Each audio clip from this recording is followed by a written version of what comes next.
The Youth Leadership Debate is a program that provides the platform for young people to use their voices and knowledge to drive conversations for national development. It is an initiative of the Nigeria Youth Futures Fund, NYFF, implemented by Leap Africa in collaboration with the MacArthur Foundation and the Ford Foundation. The 2022 Youth Leadership Debates also aims to give confidence to the voice of young people and leveraging on it as an effective tool to cause a transformed Nigeria. Its goal is to provide capacity building to young people across tertiary institutions and support them to critically evaluate information, advocate from the point of knowledge, and to collectively shape their future of Nigeria. The conversations led on the platform of the Youth Leadership Debate goes on to equip the contestants with needed knowledge to be active citizens leading a change. The NSAS protest of 2020 showed that young people can speak with one voice and cause a change. The Sorosoke movement, which means to speak up in Yoruba language, a ripple effect of young Nigerians' resistance to police brutality through the NSAS protest, was an eye-opener for government, the youth, and development agencies. Now, while it is important to encourage young people to Sorosoke, they must be guided to do it the right way. More so, institutions of higher learning have a leading role in providing solutions to the myriad of challenges facing society, cutting-edge research and innovative activities. Universities are places where young people are equipped to engage in intellectual debates that have national relevance and to provide solutions to socio-economic issues. So, Leap Africa, through the Youth Leadership Development Programs, build the capacity of young Nigerians in leadership and active participation in the nation's affairs, helping to shape the country's future for long-term development.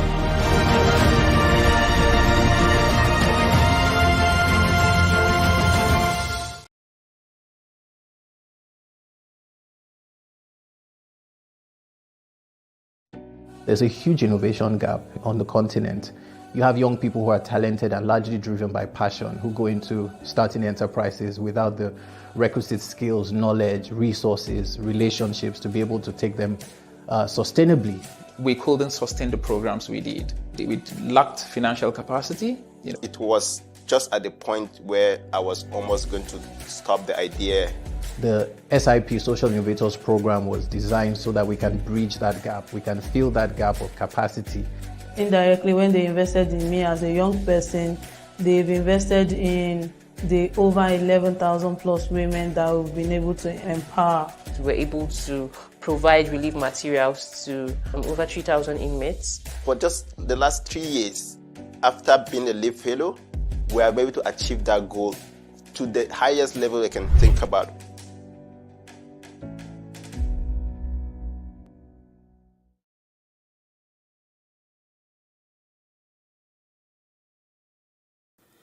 The Youth Leadership Debate is a program that provides the platform for young people to use their voices and knowledge to drive conversations for national development. It is an initiative of the Nigeria Youth Futures Fund, NYFF, implemented by Leap Africa in collaboration with the MacArthur Foundation and the Ford Foundation.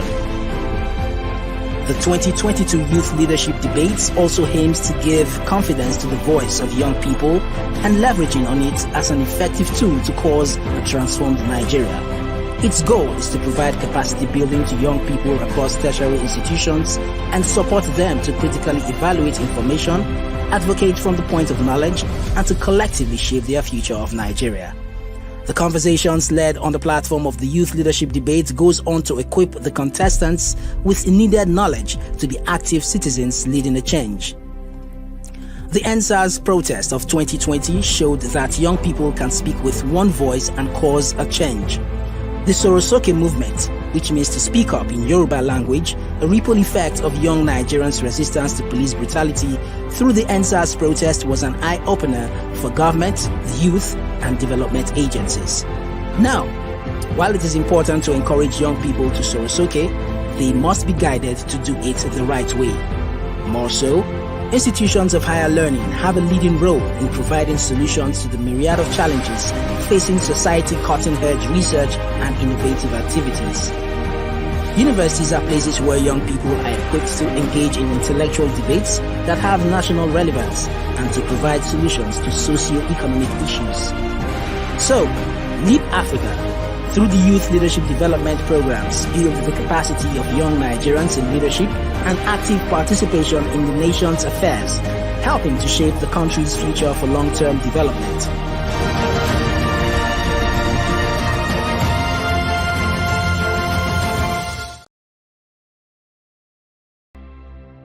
It's the Youth Day of Service, and it's really in commemoration of the International Youth Day. The Youth Day of Service is leadership in action. We're all about inspiring, equipping, and empowering a new cadre of African leaders that will transform themselves personally, the community, and the entire Africa.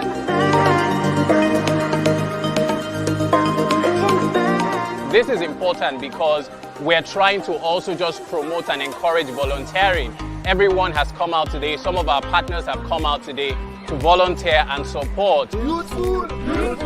Our partnership with the Leap Africa on the Youth Day of Service is key to creating social impact in the lives of communities, in the lives of youth members, in the lives of everyone around us. Young people are vibrant, young people are creative, young people are innovative, and so you can't even begin to imagine the kinds of projects that we have seen so far.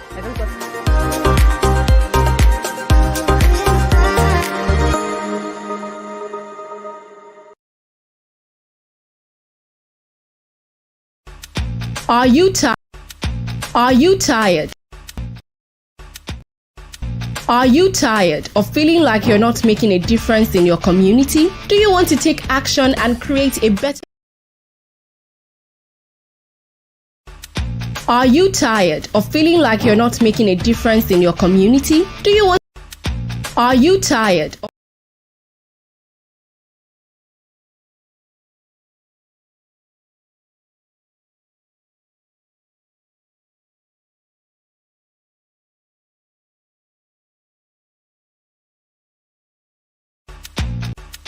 Are you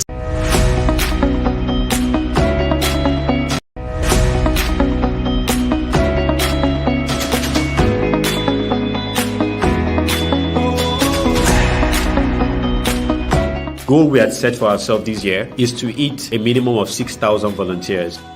We're trying to create a garden where the children buy food, where they eat. We've planted 300 trees, and a part of these are going to be given out to the community. I'm happy we've been able to sensitize some girls and boys on the need to fight against gender-based violence. I want to say a big thank you to. It's the Youth Day of Service, and it's really in commemoration of the International Youth Day. The Youth Day of Service is leadership in action. We're all about inspiring, equipping, and empowering a new cadre of African leaders that will transform themselves personally, the community, and the entire Africa.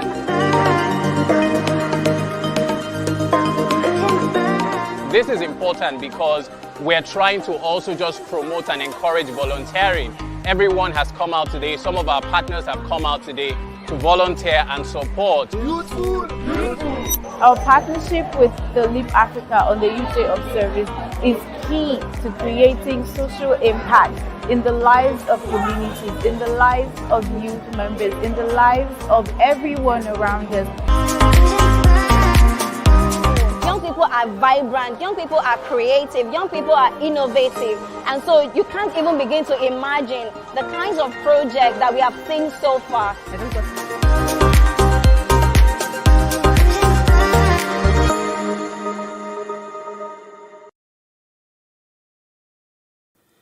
The Youth Leadership Debate is a program that provides the platform for young people to use their voices and knowledge to drive conversations for national development. It is an initiative of the Nigeria Youth Futures Fund, NYFF, implemented by Leap Africa in collaboration with the MacArthur Foundation and the Ford Foundation.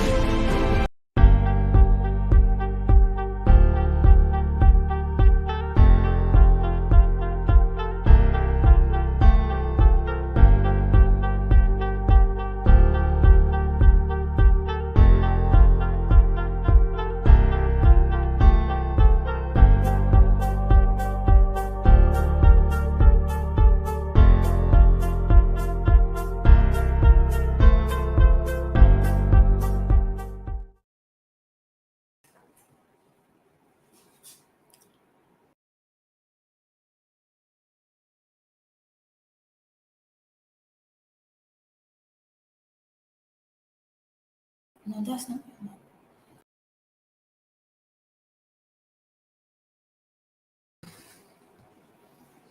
Hello and welcome back to the Youth Leadership Debates competition. My name is Ijoma Kalu, and if you're joining us right now, you are in the right place to be. Remember, the Leadership Debate competition is discussing topical issues in Nigeria, ranging from policies to other issues that affect young Nigerians and the Nigerian populace at large. This Youth Leadership Debate is brought to you by the Nigeria Youth Futures Fund, a joint initiative by Leap Africa, the MacArthur Foundation, and Ford Foundation. We have representatives from top universities and tertiary institutions across Nigeria who have been trained to look at issues from a research-based perspective, a knowledge-based perspective, and they will be sharing their thoughts about issues that they have selected.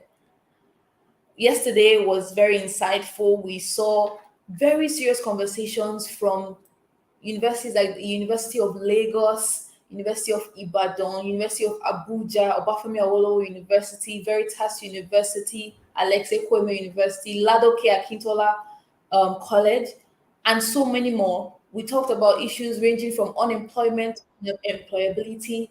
We talked about the AI and how it's going to either or take out or reduce unemployment or increase unemployment in Nigeria. We also talked about female leadership and a host of other very topical issues. We're back now on day 2 of the elimination rounds of this debate competition. I'm urging you to stay tuned, because the conversations are going to be explosive, mind-blowing. I'm also urging you to share this link from wherever you're joining us with your network. These are conversations worth having. These are conversations worth having with your neighbors, your family members. We want this debate competition to be one that gets the nation speaking. So please share your thoughts about everything you're learning here today with the hashtag the Nigeria we want. Let's trend these conversations. Let's trend these topics. We need people to start speaking. We want people to start speaking from a place of knowledge, a place of research, not just speaking because they want to, but because they have something to say. They are now more informed. We're here to inform. And I hope you enjoy your time here. I remain your host, Ijoma Kalu. This morning, we're going to be having 3 rounds. And the first is going to be on the topic, Japa movement. Is remote working a solution to Nigeria's brain drain problem? We're also going to be having other conversations such as individual possession of weapons should be legalized in Nigeria in order to guarantee long-term security. Lastly, for this morning round, we're going to also look at soft power, not hard power, is more effective in advancing Nigeria's interest in the African Union. These are all conversations, and we're having reps from schools like the University of Ilorin and the University of Lagos. We're also going to be having conversations from Prince Abubakar Audu University and the Lagos State University. I urge you to stay tuned. I'm very happy to announce to you that we have judges who are the best in their fields going to be sitting to judge the conversations going on here today. We have Nafisat Atiku Adejuwon. We have Franklin Baiwoga, Ogundare Taye Oluwatobi speaking for today's session or judging the rounds for this session today. Thank you so much. Thank you so much, judges, for being here. We really appreciate you. And we're going to take a short break, and when we return, we'll be going right into it, and we'll be hearing from our first team for the day, Prince Abubakar Audu University and the Lagos State University. Please stay tuned. The Youth Leadership Debate is a program that provides the platform for young people to use their voices and knowledge to drive conversations for national development. It is an initiative of the Nigeria Youth Futures Fund, NYFF, implemented by Leap Africa in collaboration with the MacArthur Foundation and the Ford Foundation. The 2022 Youth Leadership Debates also aims to give confidence to the voice of young people and leveraging on it as an effective tool to cause a transformed Nigeria. Its goal is to provide capacity building to young people across tertiary institutions and support them to critically evaluate information, advocate from the point of knowledge, and to collectively shape their future of Nigeria. The conversations led on the platform of the Youth Leadership Debate goes on to equip the contestants with needed knowledge to be active citizens leading a change. The NSAS protest of 2020 showed that young people can speak with one voice and cause a change. The Sorosoke movement, which means to speak up in Yoruba language, a ripple effect of young Nigerians' resistance to police brutality through the NSAS protest was an eye-opener for government, the youth, and development agencies. Now, while it is important to encourage young people to Sorosoke, they must be guided to do it the right way. More so, institutions of higher learning have a leading role in providing solutions to the myriad of challenges facing society, cutting-edge research and innovative activities. Universities are places where young people are equipped to engage in intellectual debates that have national relevance and to provide solutions to socio-economic issues. So, Leap Africa, through the Youth Leadership Development Programs, build the capacity of young Nigerians in leadership and active participation in the nation's affairs, helping to shape the country's future for long-term development.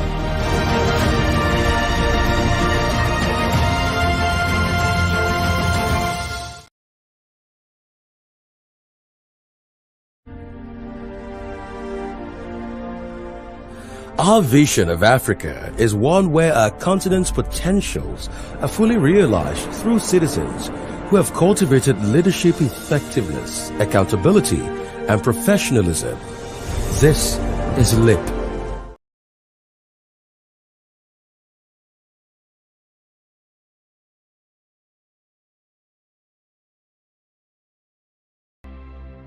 It's the Youth Day of Service, and it's really in commemoration of the International Youth Day.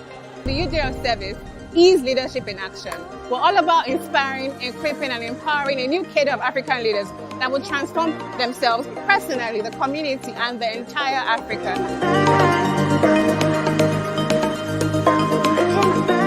This is important because we're trying to also just promote and encourage volunteering. Everyone has come out today. Some of our partners have come out today to volunteer and support. Our partnership with the Leap Africa on the Youth Day of Service is key to creating social impact in the lives of communities, in the lives of youth members, in the lives of everyone around us. Young people are vibrant, young people are creative, young people are innovative. And so you can't even begin to imagine the kinds of projects that we have seen so far.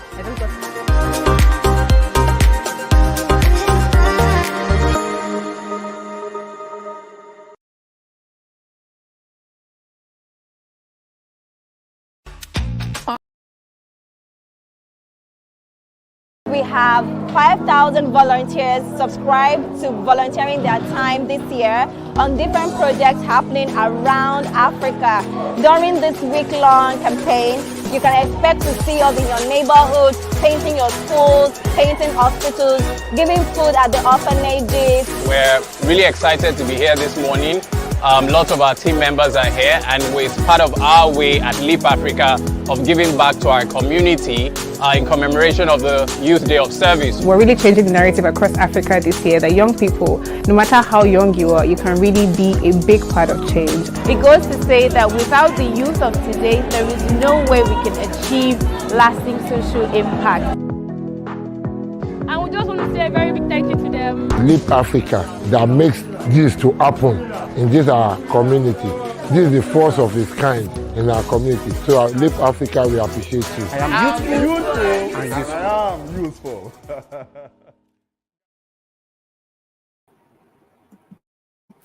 All right, sincere apologies for the pause. We're still expecting our debaters to join the live stream. They're having a bit of technical challenges, and we crave your indulgence to please give us a few minutes while they join. This is the age of technology, and we're making sure that we incorporate that in our debate sessions. However, we know that technical glitches like this can occur, and we once again crave your indulgence to please give our debaters just a few more minutes to join the stream. Thank you so much. There's a huge innovation gap on the continent. You have young people who are talented and largely driven by passion, who go into starting enterprises without the requisite skills, knowledge, resources, relationships to be able to take them sustainably. We couldn't sustain the programs we did. We lacked financial capacity. It was just at the point where I was almost going to stop the idea. The SIP Social Innovators program was designed so that we can bridge that gap. We can fill that gap of capacity. Indirectly, when they invested in me as a young person, they've invested in the over 11,000 plus women that we've been able to empower. We're able to provide relief materials to over 3,000 inmates. For just the last 3 years, after being a LEAP fellow, we are able to achieve that goal to the highest level I can think about.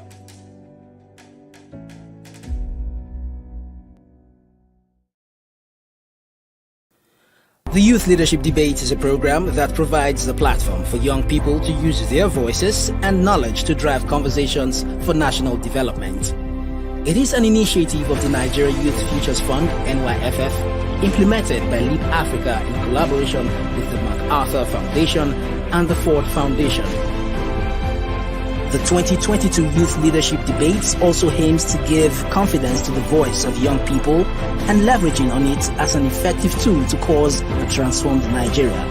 Its goal is to provide capacity building to young people across tertiary institutions and support them to critically evaluate information, advocate from the point of knowledge, and to collectively shape their future of Nigeria. The conversations led on the platform of the Youth Leadership Debate goes on to equip the contestants with needed knowledge to be active citizens leading a change. The NSAS protest of 2020 showed that young people can speak with one voice and cause a change. The Sorosoke movement, which means to speak up in Yoruba language, a ripple effect of young Nigerians' resistance to police brutality through the NSAS protest was an eye-opener for government, the youth, and development agencies. Now, while it is important to encourage young people to Sorosoke, they must be guided to do it the right way.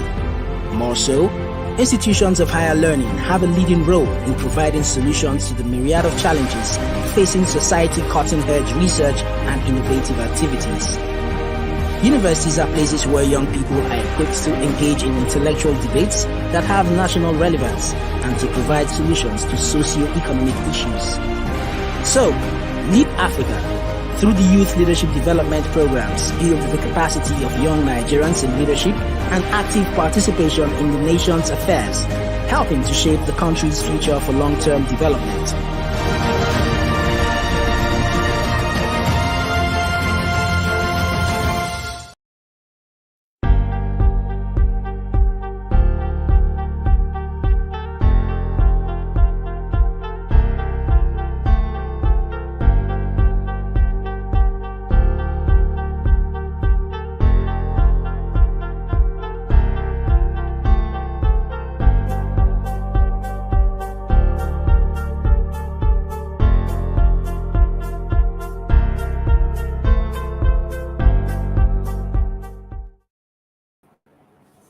All right, you're welcome back, and thank you for staying tuned with us. Thank you also to our judges for staying put.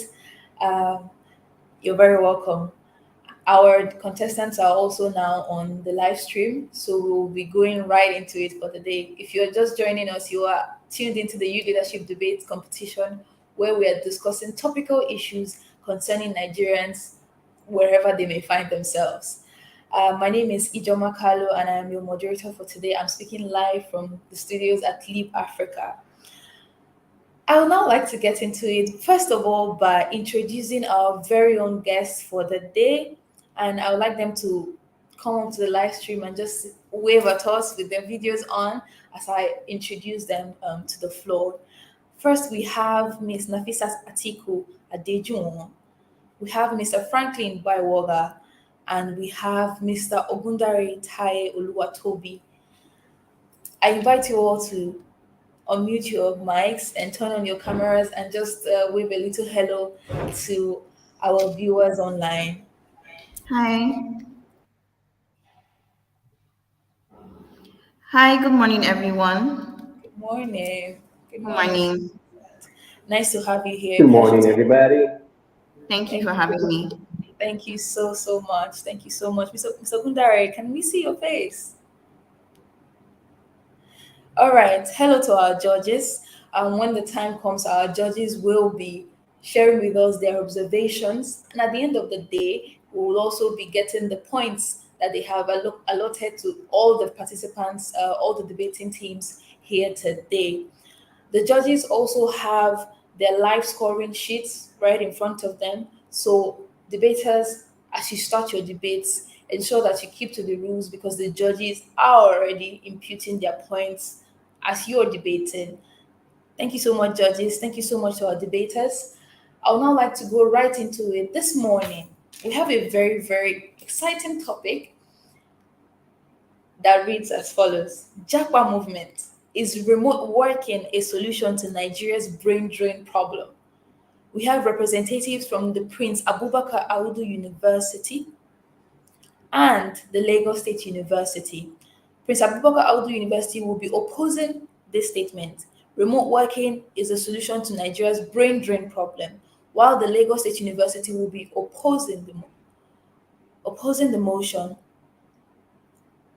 We have the representative for Prince Abubakar Audu University as Omede Miriam Enyo-Ojo and Achimugu Michael Ojuchegbe. We have from Lagos State University Naomi Kadiri and Adebola Alamin. Now, debaters, I'm going to go ahead to read out the rules of engagement. You have heard them before, and I'll just read it out again for your use and for the use of the audience and the judges as well. First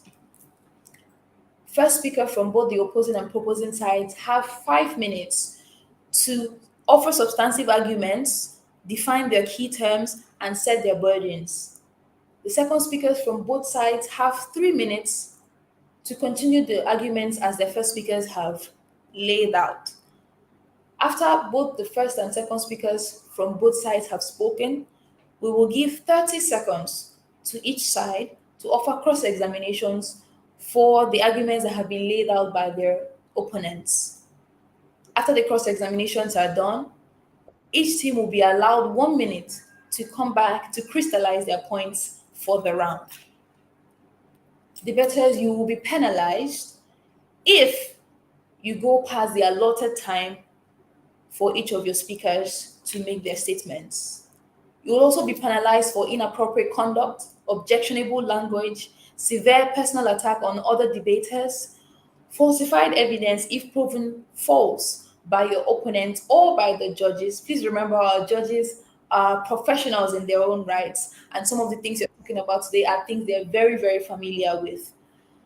You will also be penalized for any irrelevant conversations, unfair tactics, and unfamiliarity with the rules as shared today, or any of the other rules that have been shared by your host prior to today's conversation. Having said all of this and having read out the rules of engagement, our debate is now finally on ground.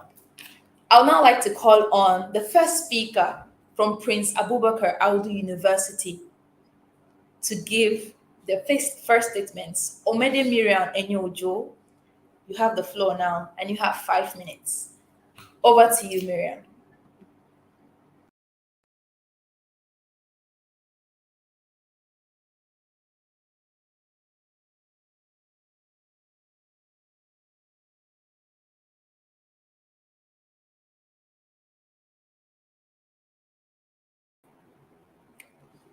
Miriam.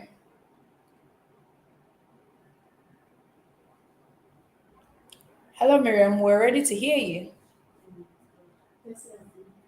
I do not see Miriam on the call anymore, and I do not see any other contestant from Prince Abubakar Audu University.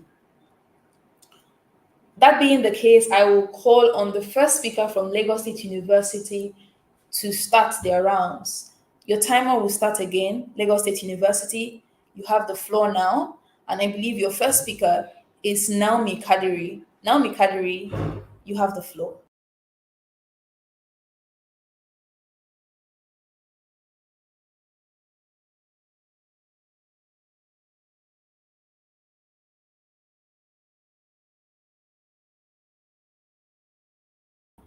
just survive, but thrive in life. Train up your child in the way they should go, so that when they grow up, they will not depart from it, they say. But sweet mother Nigeria's children have not only departed from it, but have departed from her. This has caused the problem for mother Nigeria. The problem, brain drain. This problem needs to be tackled and solved. The solution, remote work. Judges, audience, I am Kadiri Naomi, the first speaker for the proposition and a student at Lagos State University. As the proposition, we will be speaking for the motion which says, JAPA movement, is remote working a solution to Nigeria's brain drain problem?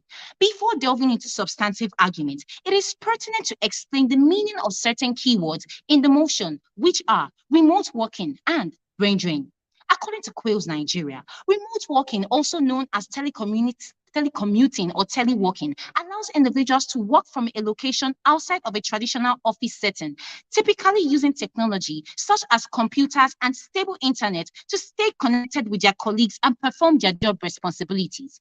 Brain drain, on the other hand, can be defined as the immigration of highly skilled and educated individuals from their home country to seek better opportunities abroad, leaving the country in search of better working conditions, higher salaries, and improved quality of life.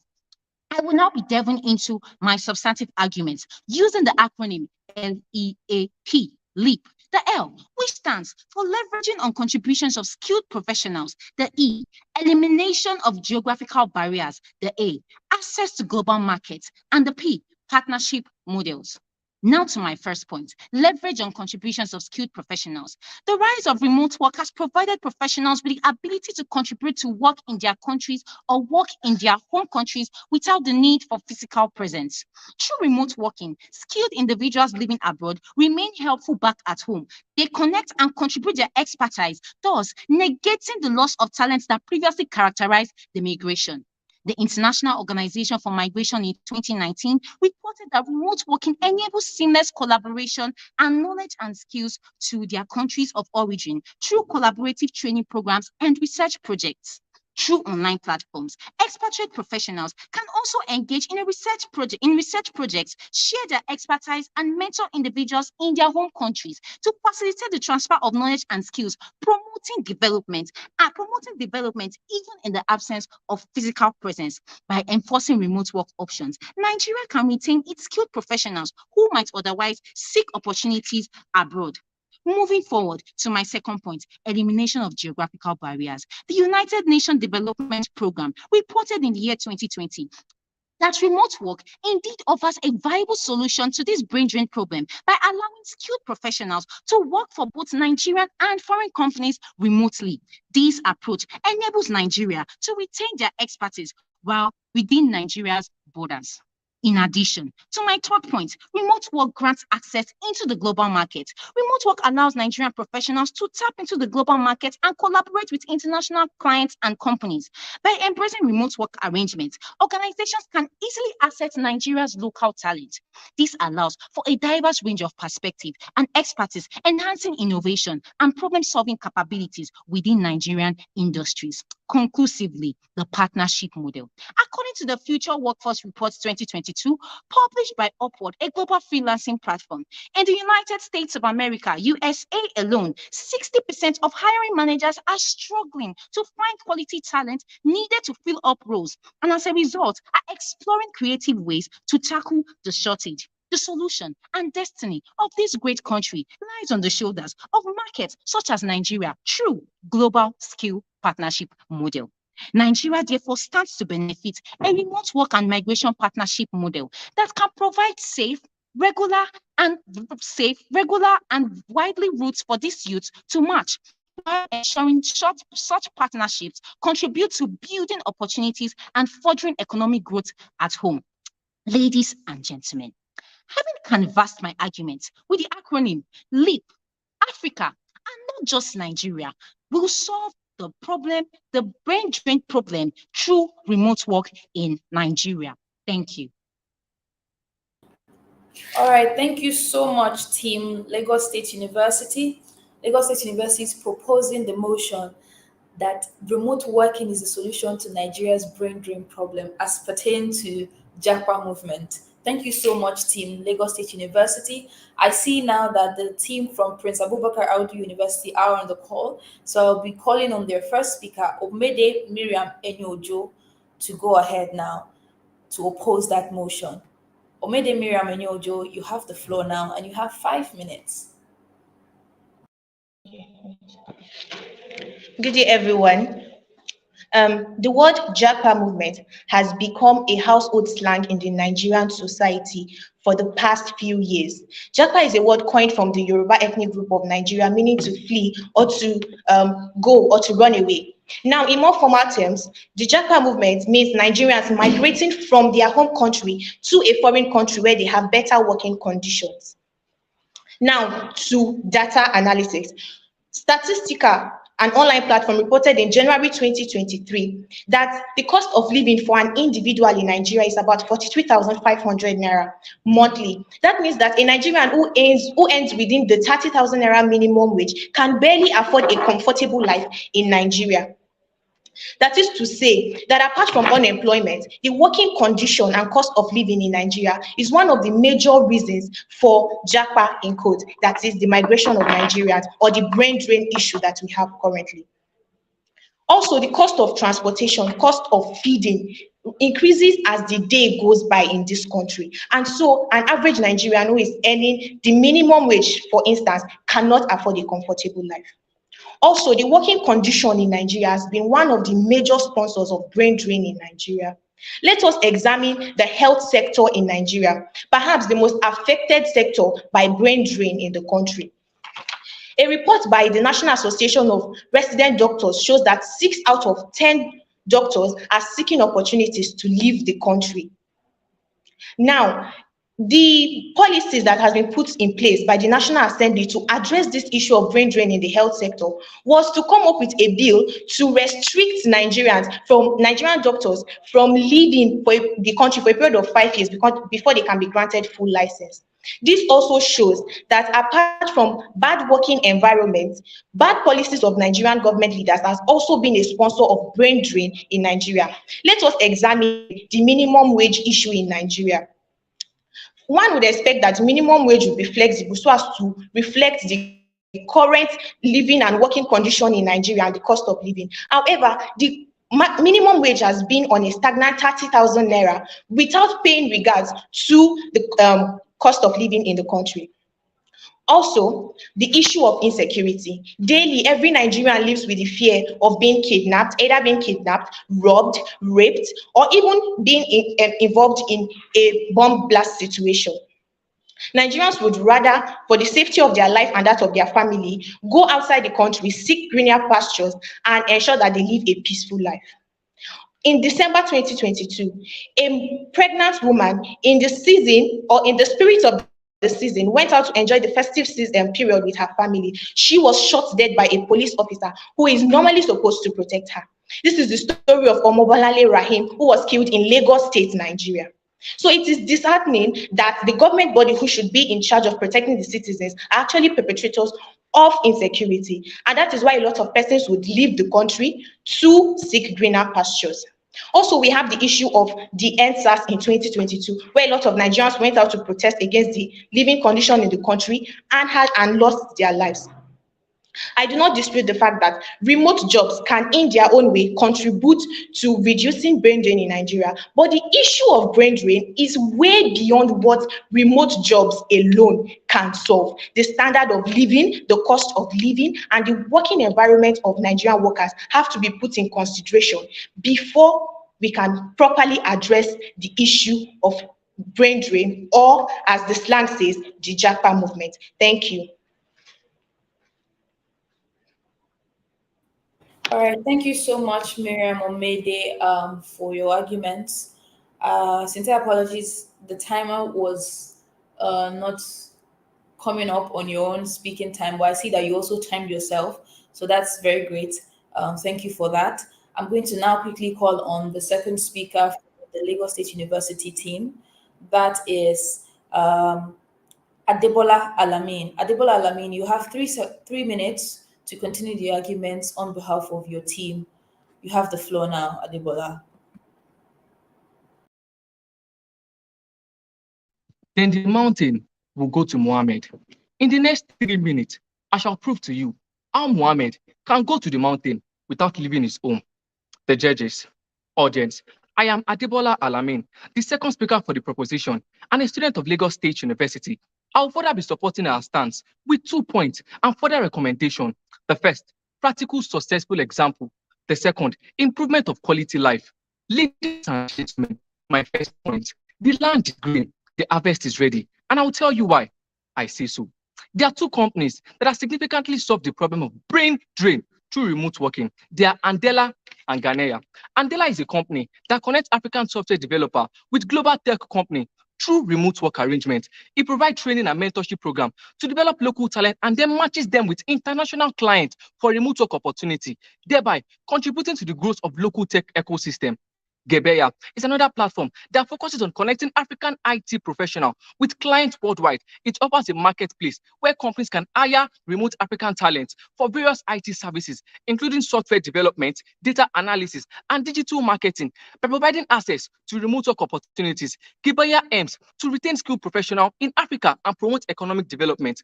And in fact, a doctor can work remotely. With advancements in technology and the increasement in availability of telemedicine platform, doctors now have the ability to provide medical care and consultation remotely. This allows them to connect with patients and offer their expertise without being physically present in the same location.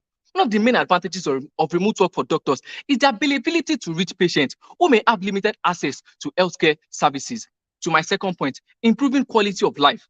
Remote working can contribute to improving the overall quality of life for skilled professionals in Nigeria. It provides them with the flexibility to balance work and personal commitment, eliminating long commutes and allowing better work-life balance. This can be particularly appealing to individuals who have left the country but still have strong ties connection to Nigeria, as it allows them to contribute professionally while maintaining personal relationship and cultural connection. The judges, after establishing the causes of brain drain, we therefore recommend many highly skilled individuals are attracted to countries with better job prospects, higher salaries. To counter this, Nigeria needs to invest in its education system and create an environment that encourages research and innovation. Secondly, to address brain drain effectively, Nigeria can learn from successful strategies implemented by other countries and similar challenges. For instance, India has made significant progress in reducing brain drain by implementing policies that encourage professionals to return to their home countries. The Indian government launched programs such as Make in India and Startup India to promote entrepreneurship and attract investment in key sectors. This initiative have helped create a favorable environment for professionals to contribute their skills and expertise back home. Conclusively, to properly encourage this, we recommend that tertiary education system should align its curriculum to meet the global demand for skilled force. This way, Mohammed will go to the mountain without having to leave his home. Thank you. Adebola Alamin. All right, thank you so much, Mr. Alamin from the Lagos State University. We're still discussing the topic, Japa movement, is remote working a solution to Nigeria's brain drain problem? Lagos State University is proposing this motion that remote working is the solution to Nigeria's brain drain problem, while the Prince Abubakar Aldo University team is opposing the motion. I will now call on the second speaker from Prince Audu University by the name of Achimogu Micah Ojechegwe to give his own arguments. You have 3 minutes, Micah, and your time starts now.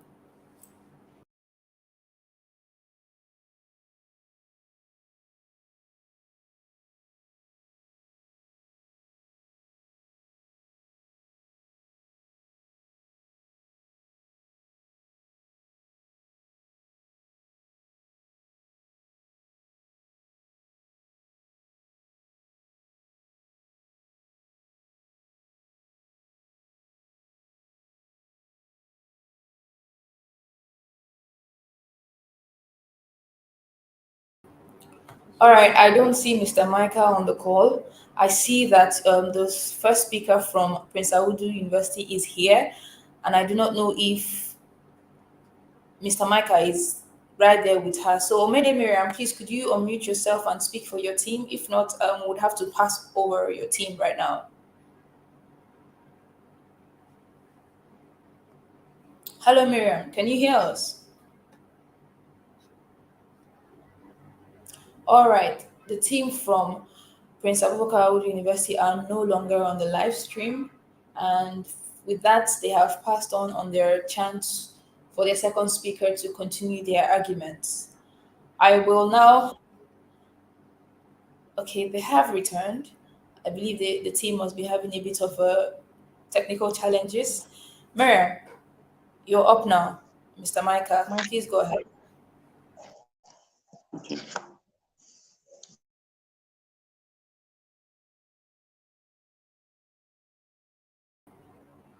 You have the floor, team.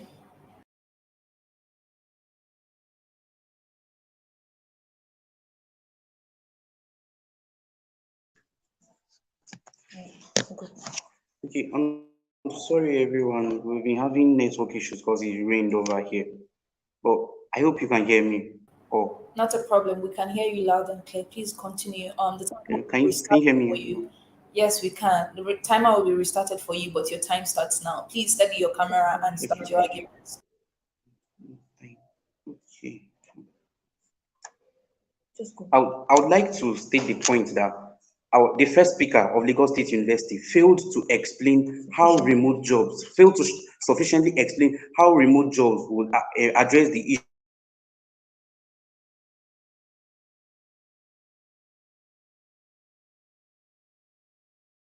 issue of brain drain. And I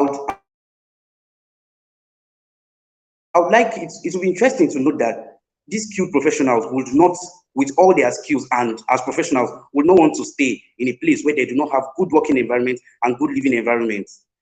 According to a study or a research in 2020 by Statistica, it was seen that 55% of only 55% of Nigerians have access to electricity, which is not even stable. How would these professionals who want to work remotely be able to power their devices? And it will be interesting, however, to note that these professionals would not like to stay in places where they do not have good living conditions, good working conditions, poor working conditions. And also, we talked about team bonding. In a society where we do not have good access to a good working condition, there is really not much we can do about team bonding. And remote jobs will make it harder for team bonding because the essence of working for everybody is building skills and leveraging on skills leveraging on the working environment to build communication skills, bonding skills, teamwork skills. However, remote jobs will not give us these platforms for building these skills, which is part of the main reasons why people actually do work as teams for a successful duty. I would like to state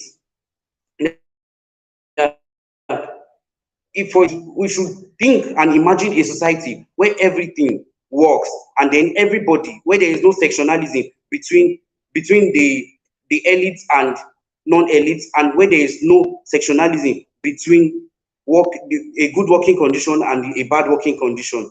So let us focus on a society where we can leverage on a working condition, a good working condition, and everything. Thank you. All right, thank you so much, team Prince Abubakar Audu University. We acknowledge your technical glitches. Yes, you did. Sincere apologies. Sincere apologies for that, but your points have been heard very clearly. Once again, we're discussing the topic Japa movement. Japa movement is remote working the solution to Nigeria's brain drain problem. We have heard arguments from the first and second speakers from Prince Audu Abubakar University and the Lagos State University. We're now going to open the floor for cross-examination from both teams. I'll invite the second speaker from the Lagos State University to ask clarifying questions to the team from Prince Abubakar University. Team Lasu, you have the floor now, and you have 30 seconds for your cross-examination round. Please shoot.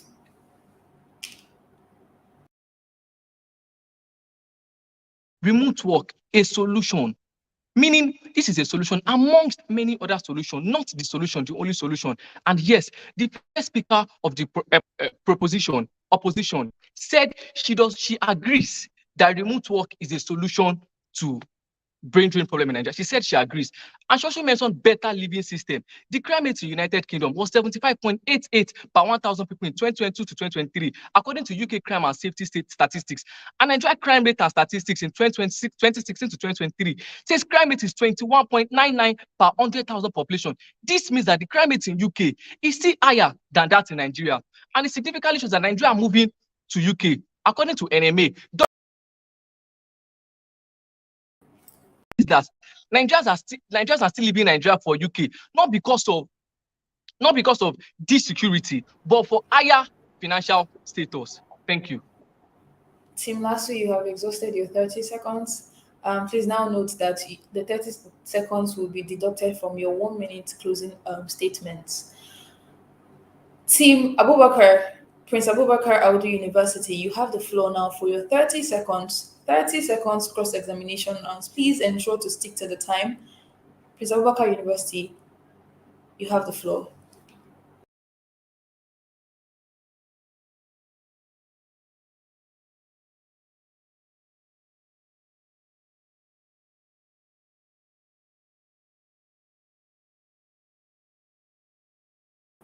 All right, the Prince Abubakar Audu University team are no longer on the call. I believe this is due to their technical glitches.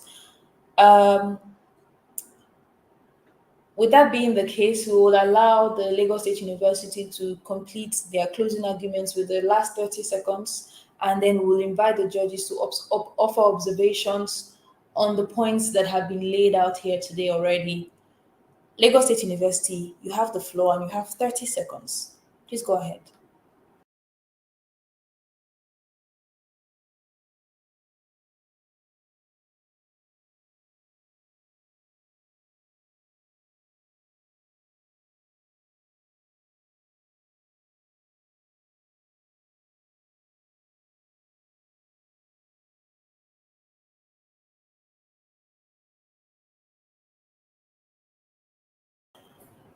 All right. Even the Lagos State University team are not ready to give their closing arguments. However, judges, you've heard the first speakers and you have heard the second speakers as well give their arguments. I believe that is also enough to help you understand what their stances are on the conversation being had here today. So I'll ask the judges to come up now and to give us their observations and feedback for the team. I'll call first on Mr. Franklin Baiwoga, and next will be Ms. Nafisat Atiku Adejuwon, and then Mr. Ogundare Taye Tobi to give their observations. Mr. Franklin, you have the floor. Okay, good morning, everybody. I listened closely to all of the speakers from both teams, the opposing team and the proposing team. I was also able to jot down some of the points that we made, and they were quite expository and clear. However, I had a little concern around the point made by the second speaker from the opposing side, who mentioned the fact that there are no opportunities for building skills using remote work opportunities. And I would have loved to get more clarity on that. But outside of that, it's been an amazing round. Thank you so much. Thank you so much, Mr. Franklin. Ms. Nafisat, you have the floor now for your observations.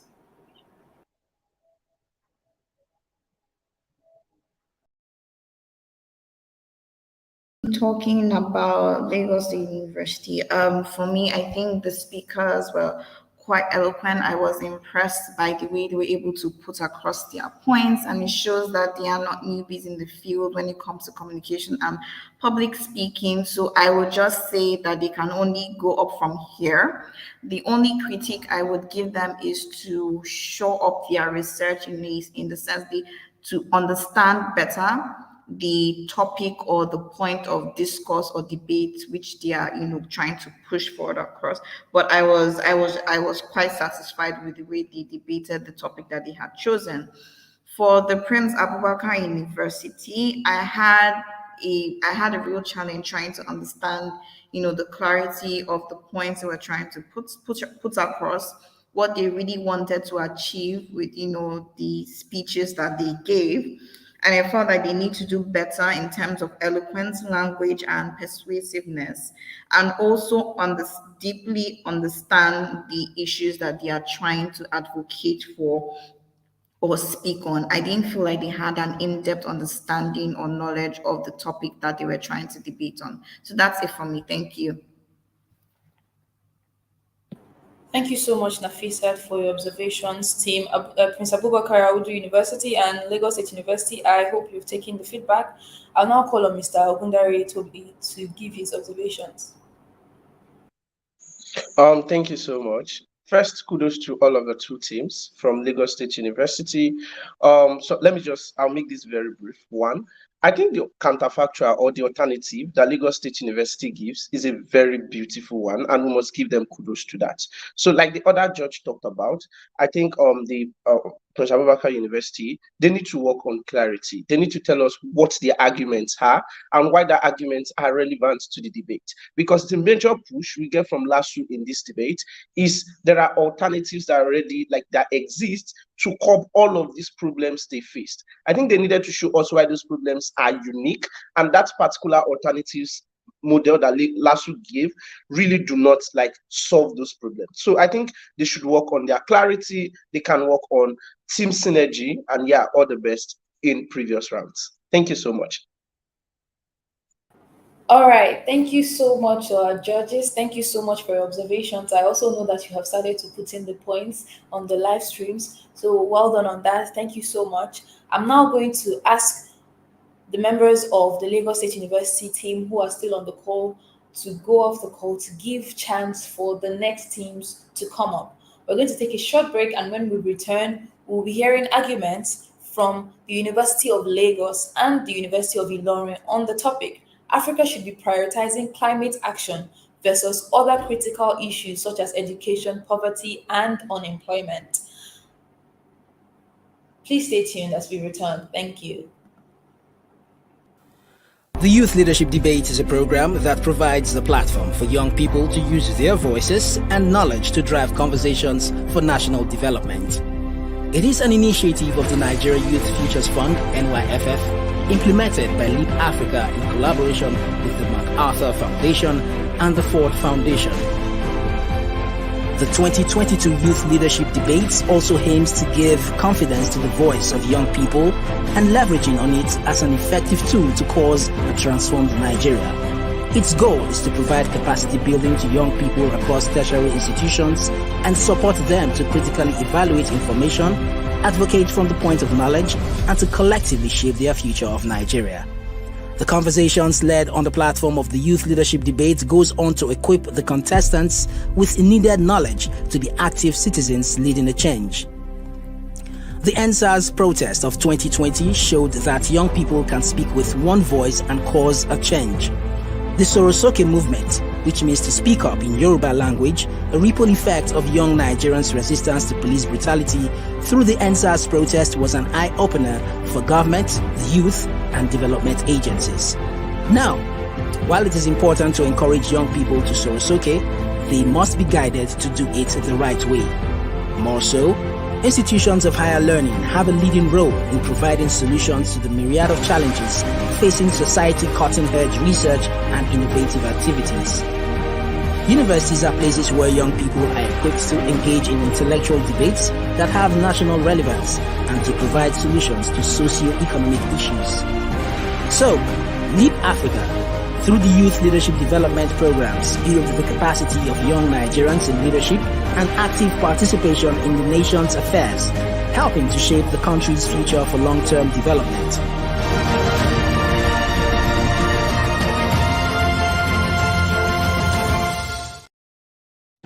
There's a huge innovation gap on the continent. You have young people who are talented and largely driven by passion, who go into starting enterprises without the requisite skills, knowledge, resources, relationships to be able to take them sustainably. We couldn't sustain the programs we did. We lacked financial capacity. It was just at the point where I was almost going to stop the idea. The SIP Social Innovators program was designed so that we can bridge that gap. We can fill that gap of capacity. Indirectly, when they invested in me as a young person, they've invested in the over 11,000 plus women that we've been able to empower. We're able to provide relief materials to over 3,000 inmates. For just the last 3 years, after being a LEAP fellow, we are able to achieve that goal to the highest level I can think about.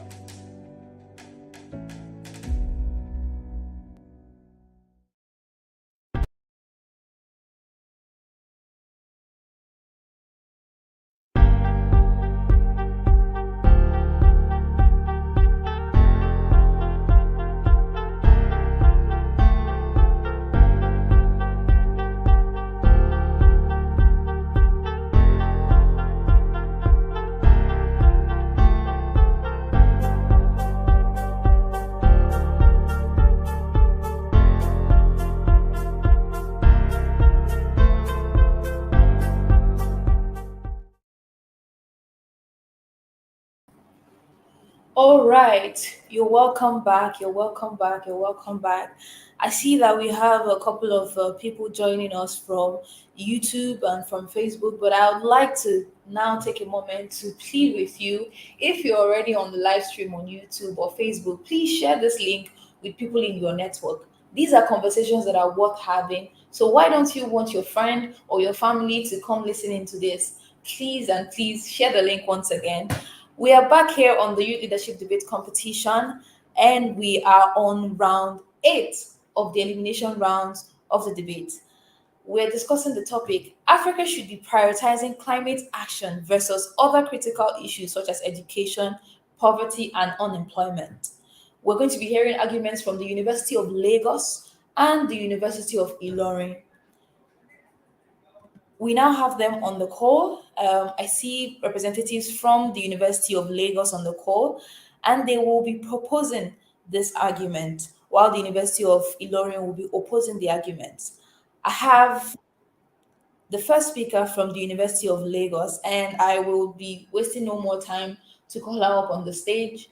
Ememobong Ikpe from the University of Lagos, you have the floor now. Please remember that you have 5 minutes as the first speaker from the proposing side to speak. The time starts now. Good morning. Sorry, I'm not the first speaker. It's Eniola. All right. I do not see your teammate on the call. I assume that you both are joining. Okay. I see Eniola now. Please, debaters, I'd like to crave your indulgence. If you are supposed to be on this link, you should be on the link at the required time. Anything aside of that, you're going to be disqualified from this. We're going to give you a chance this one time, and it won't happen again. Please ensure that you join the live stream once it's your time to be there. Eniola Oni from the University of Lagos, you have the floor now, and you have 5 minutes.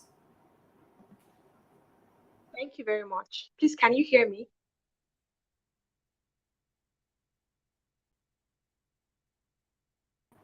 Yes, Eniola, you can hear you and we can see you. Please go ahead.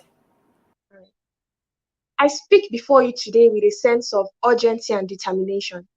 In the vast landscapes of Africa, we have witnessed the delicate balance between life and nature, a harmony that sustains community and cultures for generations. Yet, this balance is now under grave threat. The devastating consequences of climate change are already unfolding right before our eyes, and they spare no corner of our beloved continent. Esteemed judges, my co-debaters, and my attentive audience, a beautiful morning to you. My name is Eniola Oni, representing the University of Lagos, and I am here to propose the motion that Africa should be prioritizing climate action versus other critical issues such as education, poverty, or unemployment. Today, I opine strongly that climate change is a matter of life and death for Africa, especially for its vulnerable populations, and climate action should be given priority over critical issues like education, poverty, and unemployment, and I will tell you why. More than 90% of climate-related disasters in Africa are water-related, affecting agriculture, water resources, and livelihood.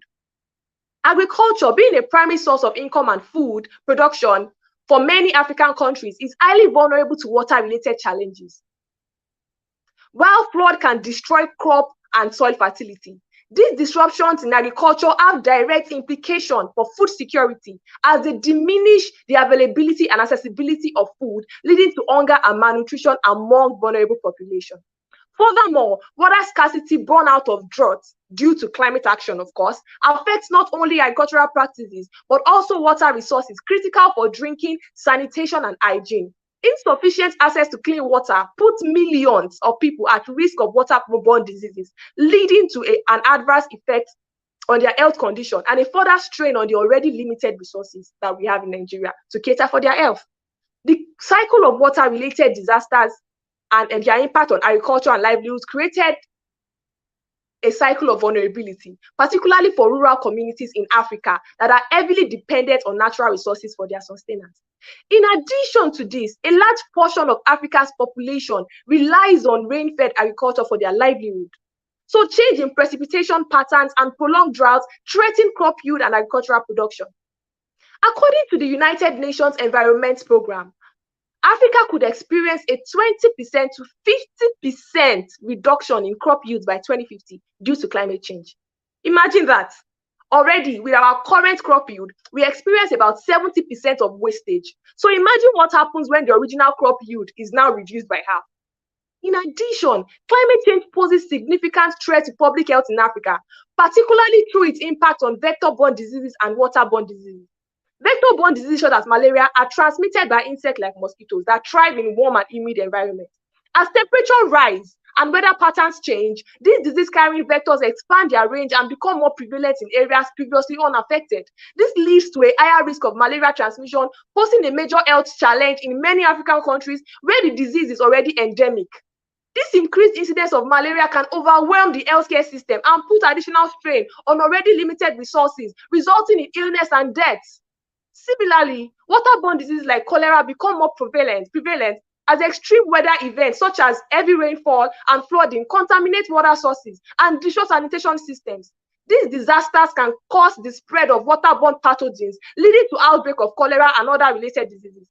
Lack of access to clean water and proper sanitation facilities exacerbates the problem, disproportionately affecting the undeserved regions. The World Health Organization estimates of 250,000 additional deaths per year in Africa by 2030 due to climate change highlights the severity of this situation. Furthermore, climate change-induced disasters such as flood and drought is causing internal and cross-border displacement in Africa. The Internal Displacement Monitoring Center reported that 7.4 million people in sub-Saharan Africa were displaced due to disasters in 2019 alone. 7.4 million, not 700, not 7,000, not 70,000. Esteemed judges, not even 700,000. 7.4 million humans like you and I no longer have a place to call home because of climate change. You will agree with me that these issues I have raised are too important to ignore. If there is anything that should be termed critical in Africa, it is climate change and curative measures we should be taking, not issues of poverty, unemployment, or poor education. Please tell me. All right, team University of Lagos, you had exhausted your time. Thank you so much. Interesting arguments so far. Thank you, thank you, thank you. I would like to now quickly call on the first speaker from the University of Ilorin to address and oppose the motion that Africa should be prioritizing climate action versus other critical issues such as education, poverty, and unemployment. I have the first speaker as Eunice Ame. Eunice Ame, you have the floor now and you have 5 minutes. Your time starts now.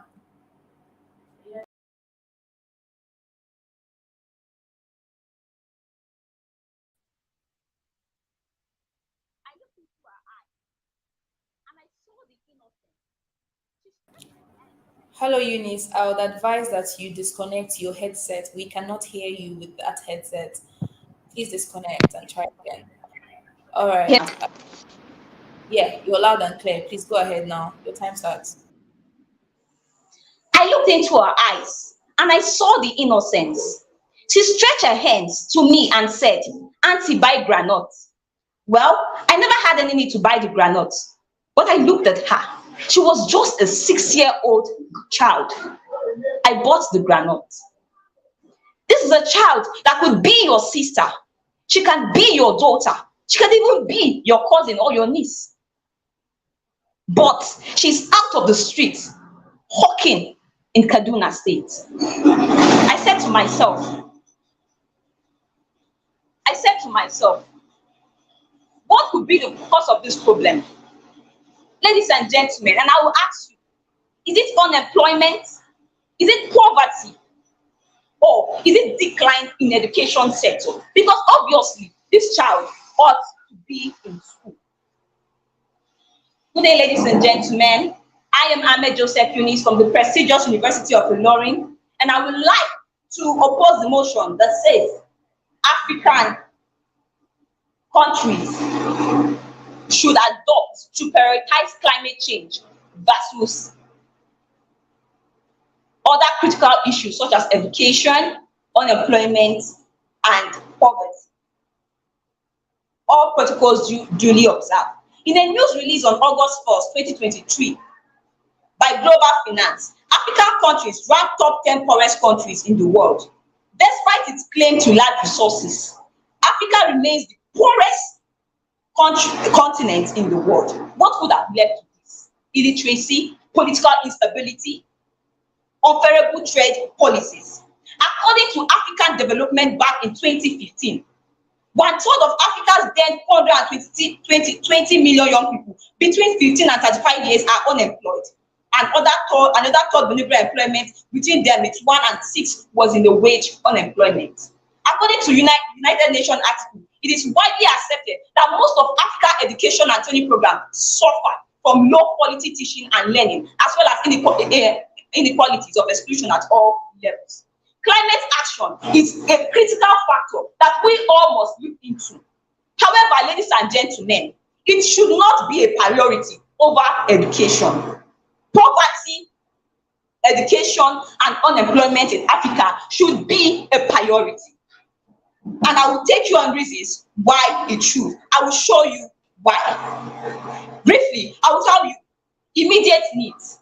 While climate change is undoubtedly an important global issue, Africa faces pressing immediate challenges such as poverty, such as unemployment, such as education sector, decline in the education sector. It's more urgent and needs to be looked into.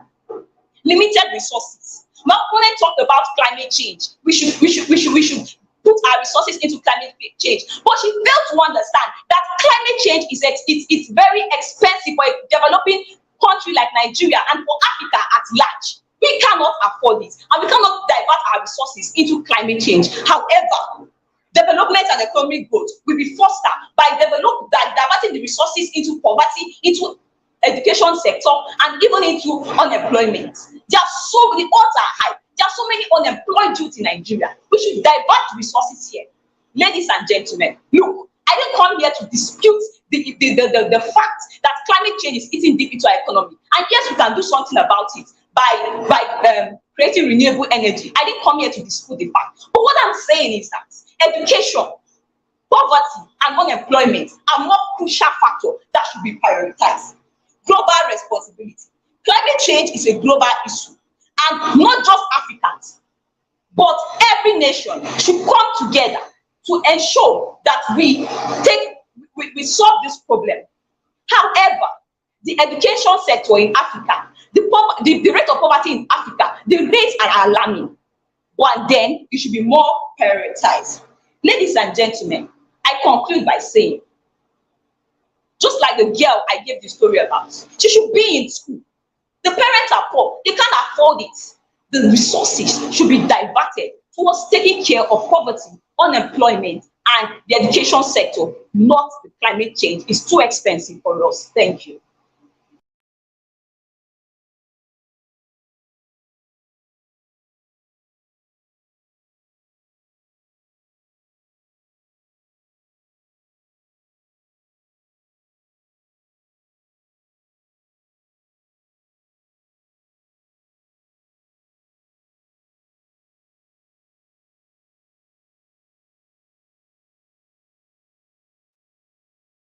Muted. Hi, Jay, you're muted. All right. I will now call on the second speaker from the University of Lagos to support their arguments. Enemobong Ikwe, you have the floor now. Thank you. Standing on all existing protocols, I firmly assert that Africa should prioritize climate change to secure a sustainable and prosperous future over other critical issues such as education, poverty, and unemployment. Because we believe that without addressing the pressing challenge of climate change, progress in other areas will be hindered. And I'll base my argument on the following point. First, the urgency of climate change. Climate change is an existential threat to Africa, impacting agriculture, water resources, and public health. Rising temperatures, prolonged drought, and extreme weather events excessively affects vulnerable communities. Without immediate actions, these issues will worsen existing problems of poverty and unemployment and render efforts in education futile. We can draw inspiration from countries like Sweden, which make significant strides in climate action while simultaneously improving education, reducing poverty, and addressing unemployment. Sweden's proactive approach to renewable energy and sustainable practices not only reduced carbon emissions, but also fostered innovation and economic growth, leading to advancements in education and social welfare. Second, the interconnectedness of issues. Climate change is intricately linked to other critical challenges facing Africa. For instance, deforestation driven by poverty and unemployment contributes to climate change. By prioritizing climate action, we can tackle multiple issues simultaneously, leading to a more efficient and integrated approach to development. Countries like Costa Rica have demonstrated how prioritizing climate action can yield far-reaching benefits by reforesting vast areas and investing in clean energy. Costa Rica mitigated climate change while uplifting its citizens through educational opportunities and poverty reduction programs. Addressing climate change is not a singular effort. It creates a positive feedback loop that boosts various sectors of development. Third, economic opportunities of climate action. Countries like Germany and China have proven that climate action can be a catalyst for economic growth. By investing in renewable energy and green technologies, they have created new industries and job opportunities. Africa, with its vast potential for renewable energy sources, can capitalize on this global shift towards sustainability. Prioritizing climate action would attract foreign investment, create green jobs, and stimulate economic development, ultimately contributing to poverty reduction and improved education access. In conclusion, we firmly assert that Africa should prioritize climate action to secure a sustainable and prosperous future. By learning from the success of countries like Germany, China, and Bangladesh, Africa can leverage climate action for economic opportunities, adaptation, and global cooperation. Addressing climate change not only complements efforts in education, but also reinforces Africa's global standing as a responsible partner in the fight against climate change. Africa can lay a strong foundation for a resilient future where prosperity and environmental sustainability go hand in hand. Thank you. All right, thank you so much, Team Unilag. Interesting arguments so far. Unilag is proposing the motion that Africa should prioritize climate action versus the other critical issues such as education, poverty, and unemployment, while University of Ilorin is opposing that motion. I would like to now call on the second speaker from the University of Ilorin, Mariam Isiaka, for their second speaker's argument. Please go ahead, Mariam. You have the floor, and you have 3 minutes.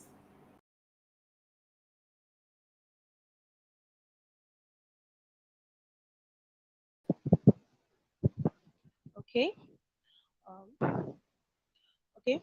I am a climate change advocate, currently creating awareness in relating to ignorance and taking training in order to create impact. I don't know if I'm audible, ma. Hello. You are, Mariam, even though I would suggest that you lose the earpiece.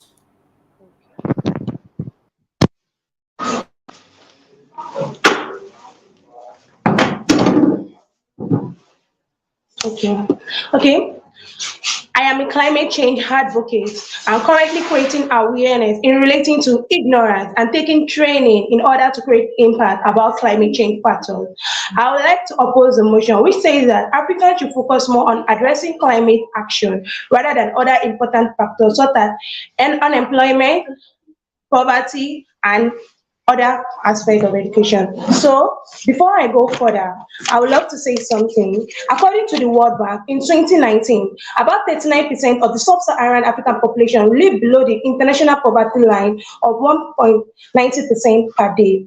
In education, the UNESCO estimated that in 2020, around 258 million children and youth in Africa were out of school, highlighting the urgent need to address educational challenges. And number three, unemployment. The International Labour Congress reported that the overall youth unemployment rate in sub-Saharan Africa was around 23.393 degree in 2019, emphasizing the process of issues of youth unemployment. So my opponent further stated some points, so I would love to elaborate more on that point. In technological and infrastructural limitation, implementing large-scale action often require advanced technology and infrastructure.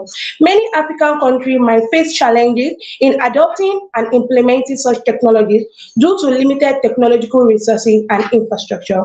Then socio-economic impact.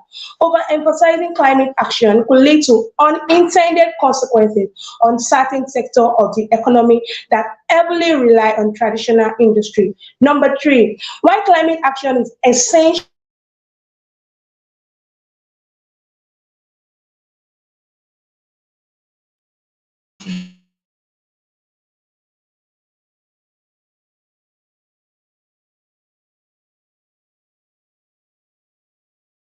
It was not anything like noise. So who is for this? This is you, right? Team University of Ilorin, I see you're having any challenges. Are you ready to continue your argument? You have 50 seconds. Or is that where you end it?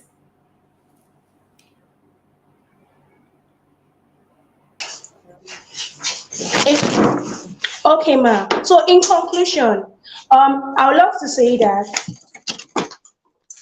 in conclusion, while climate action is essential, African countries also need to balance their primaries and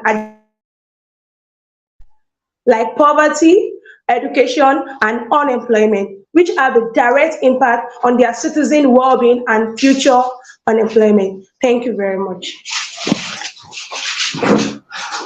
All right, thank you so much, Team University of Ilorin, for your arguments.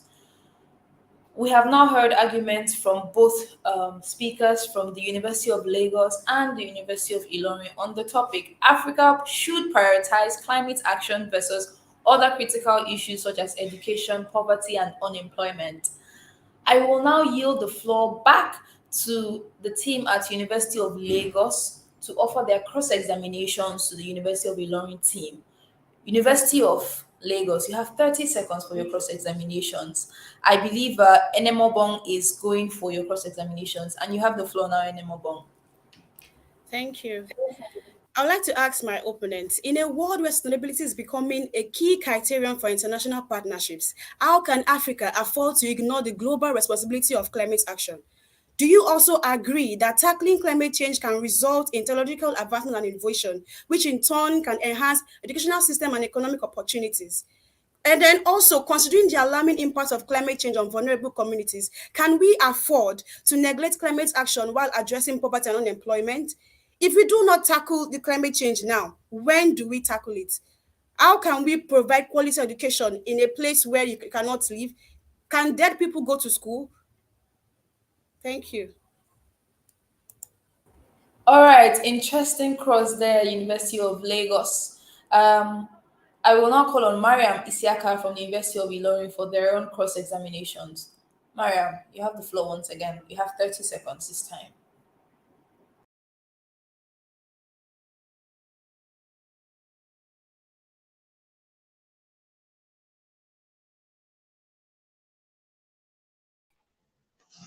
My opponent made mention of the climate change and the climate action and the effect it can have, but she failed to understand that we are not saying climate change doesn't have any effect. What we are saying is climate change has effects, but then the poverty, education, and unemployment should be prioritized. Thank you. I think there's a deviation from the topic here. It should be clearly expressed. Thank you. All right, thank you so much to Team Unilorin. University of Ilorin thinks that University of Lagos is deviating from the topic. I wonder how Lagos State, University of Lagos is going to come back from that argument. I will now call on the first speaker from the University of Lagos to offer their closing statements in 1 minute. Eniola Oni, you have the floor now. My dear opponent, look around you. Before we started experiencing the blessing of rain recently, can you remember how fiercely the sun rays burnt our skin like we were culprits it wanted to enact vengeance on? Do you notice how intense rainfall has been on these days, destroying roads, causing flooding, and even carrying people away? Let me ask you again, what exactly should we define as priority? What exactly should we consider critical? Saving humanity or trying to solve problems that will keep recurring no matter how hard you try? My opponent said that now is not the time for Africa to focus on climate actions. But I ask, when is the perfect time to save humanity? When is the perfect time to cure the problem that we created, that generations unborn will meet and cause us for it? Thank you. All right, interesting closing. The University of Lagos. University of Ilorin, you now have the floor to give your 1 minute closing statements. Maria Misiaka, I think you are giving the closing statements and you have the floor now. 1 minute.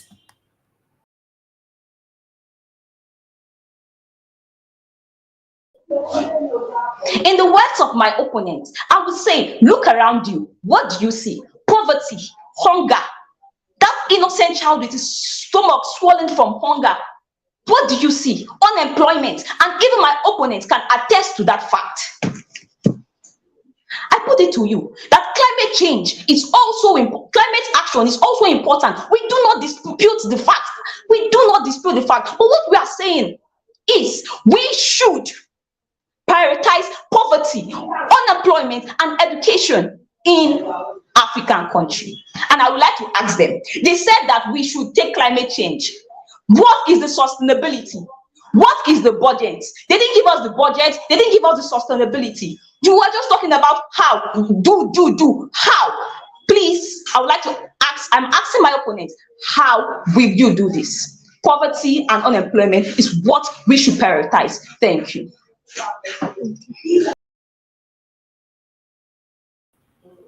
All right, thank you so much, University of Ilorin, for the closing arguments. Judges, I believe you would agree with me that this has been a very intense conversation. I would now like to call on Mr. Franklin, Mr. Tai, and Nafisat to please give us your feedback for the teams. Franklin, you have the floor now. Okay, this is quite an exciting and interesting session. I must commend all of the speakers from all of the teams. And however, this for future purposes, personally as a judge, I've actually noted every point made from the argument. All right, and I was able to pick up a lot of points from the proposing side, but I couldn't get points from the opposing side. They were just emotional about it, but didn't give clear points where which you can use to back up the argument. I wrote here, didn't give strong arguments on the topic, so I couldn't pick out points. They're only being emotional about it, but I couldn't pick out points from the argument. But after of that, it was a great one. Good presentation style and good emotions. Thank you. All right, thank you so much, Franklin. Mr. Tai, you have the floor now. All right, congratulations to all of the two teams for making it thus far. So a quick feedback. One, I think from the second speaker from the University of Ilorin, they talked about balance. I think they needed to show why, like, the urgency that exists in their particular case. If the two houses are fighting for who wins in terms of survivor, so I think you need to show us why your survivor should be something we should credit or appreciate more. But secondly, I think the next thing you can then I think the next thing I want in terms of feedback is structure. I think it is important for teams to have a structure in terms of how they lay out their arguments. That's to the teams, University of Ilorin team. For the University of Lagos team, good outing. But if there's anything I want them to just work on, is in terms of responses to the major inch on the debate. Outside that, good outing to the two teams and all the best. All right, thank you so much, Otai. Ms. Nafisat, you have the floor now.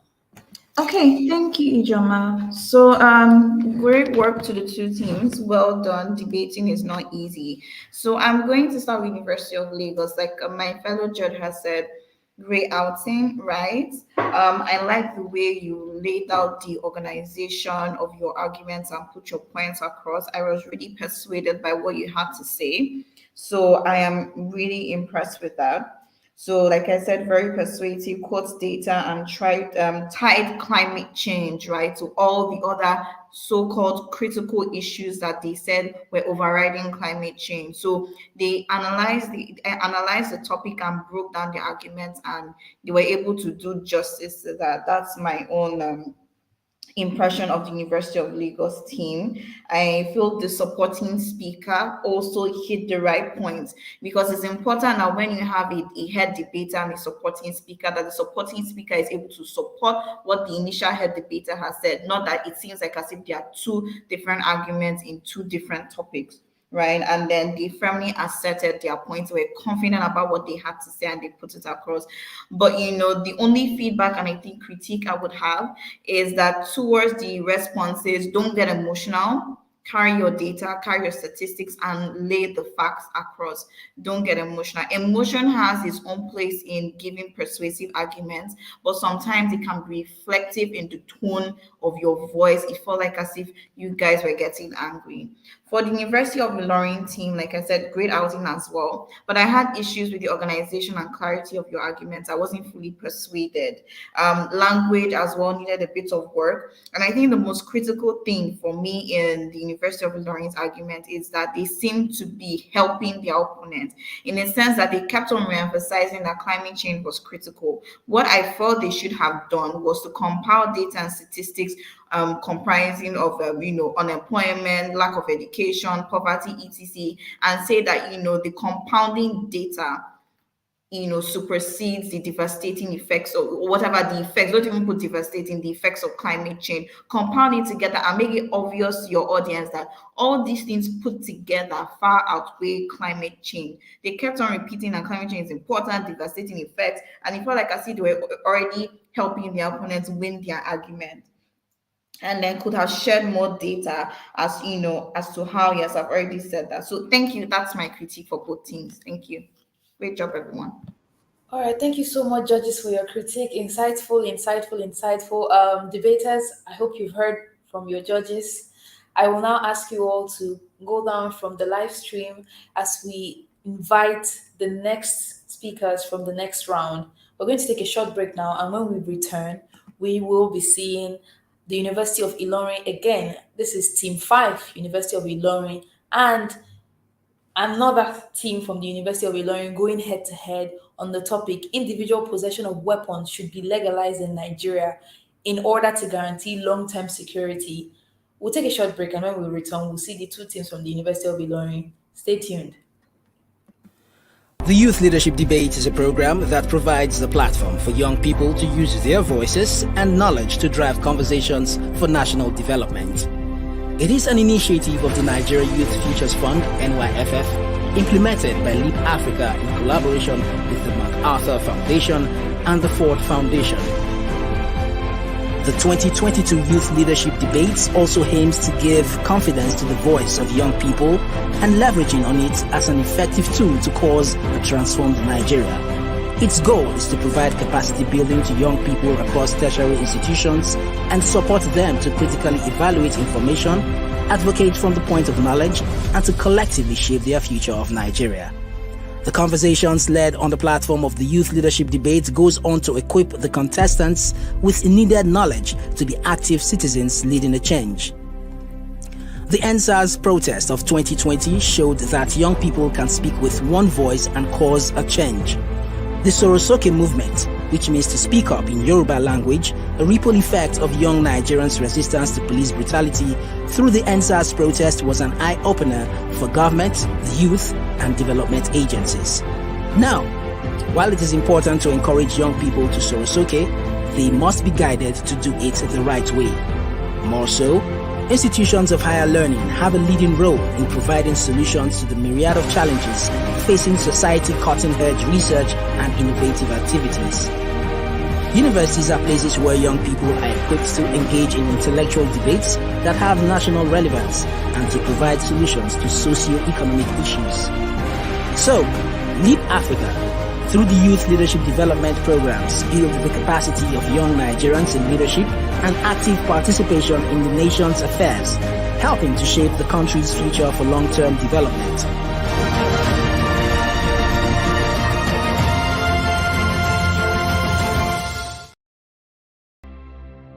It's the Youth Day of Service, and it's really in commemoration of the International Youth Day. The Youth Day of Service is leadership in action.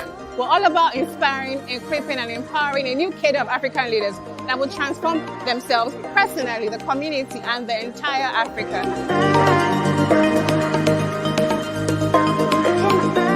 This is important because we're trying to also just promote and encourage volunteering. Everyone has come out today. Some of our partners have come out today to volunteer and support. Our partnership with the Leap Africa on the Youth Day of Service is key to creating social impact in the lives of communities, in the lives of youth members, in the lives of everyone around us. Young people are vibrant, young people are creative, young people are innovative. And so you can't even begin to imagine the kinds of projects that we have seen so far.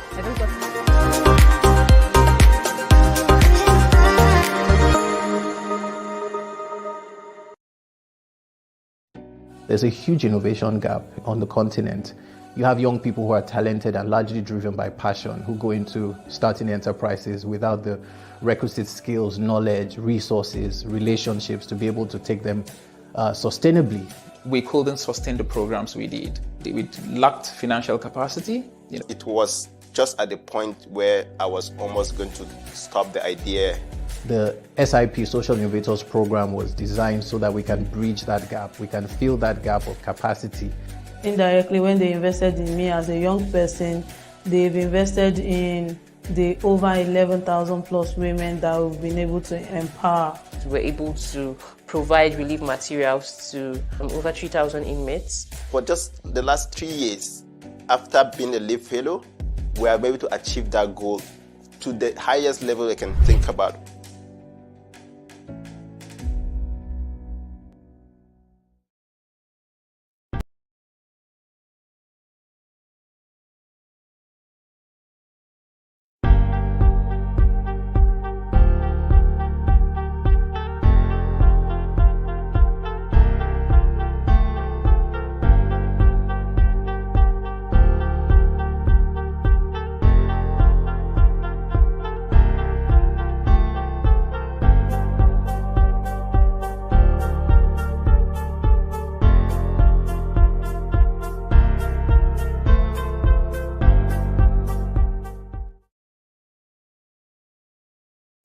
All right, you're welcome back to the Youth Leadership Debates. We are on round 3 of today's round of the elimination segment of the debates.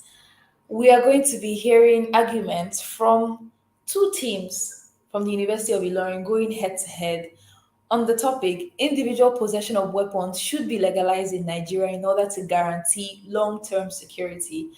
Of course, one team from University of Ilorin has to go and the other has to stay after today's rounds, and we'll be excited to see which team makes it out. We have named these teams University of Ilorin Group 4 and University of Ilorin Group 2 because there are 2 more teams from the University of Ilorin as well. We will be having arguments from the first speaker of University of Ilorin, Aminat Alolade and Oluokere Ganiyat Oluwakemi. From the second team at University of Ilorin would have Alarape Mabuhad and Adetunji Teslim. We still have our judges with us on the call, Nafisat Atiku, Franklin Baiwoga, and Oluwatobi Ogundare Taye. Thank you for joining us, and please stay tuned for the argument. I'd like to remind the debaters that their first speaker has 5 minutes to start their arguments. Second speakers have 3 minutes to support the arguments of the first speaker. And after the first and second speakers from both teams have spoken, they will be given 30 seconds to offer cross-examination to their opponents. After that, each team will have 1 minute to crystallize their points for the round, and then the judges will come up to give their observations for each of the rounds that we have. Please stay tuned once again. Team University of Ilorin Group 4, you have the floor now, and I will be inviting your first speaker, Ali Aminat Alolade. You have 5 minutes, Ali Aminat. Please go ahead.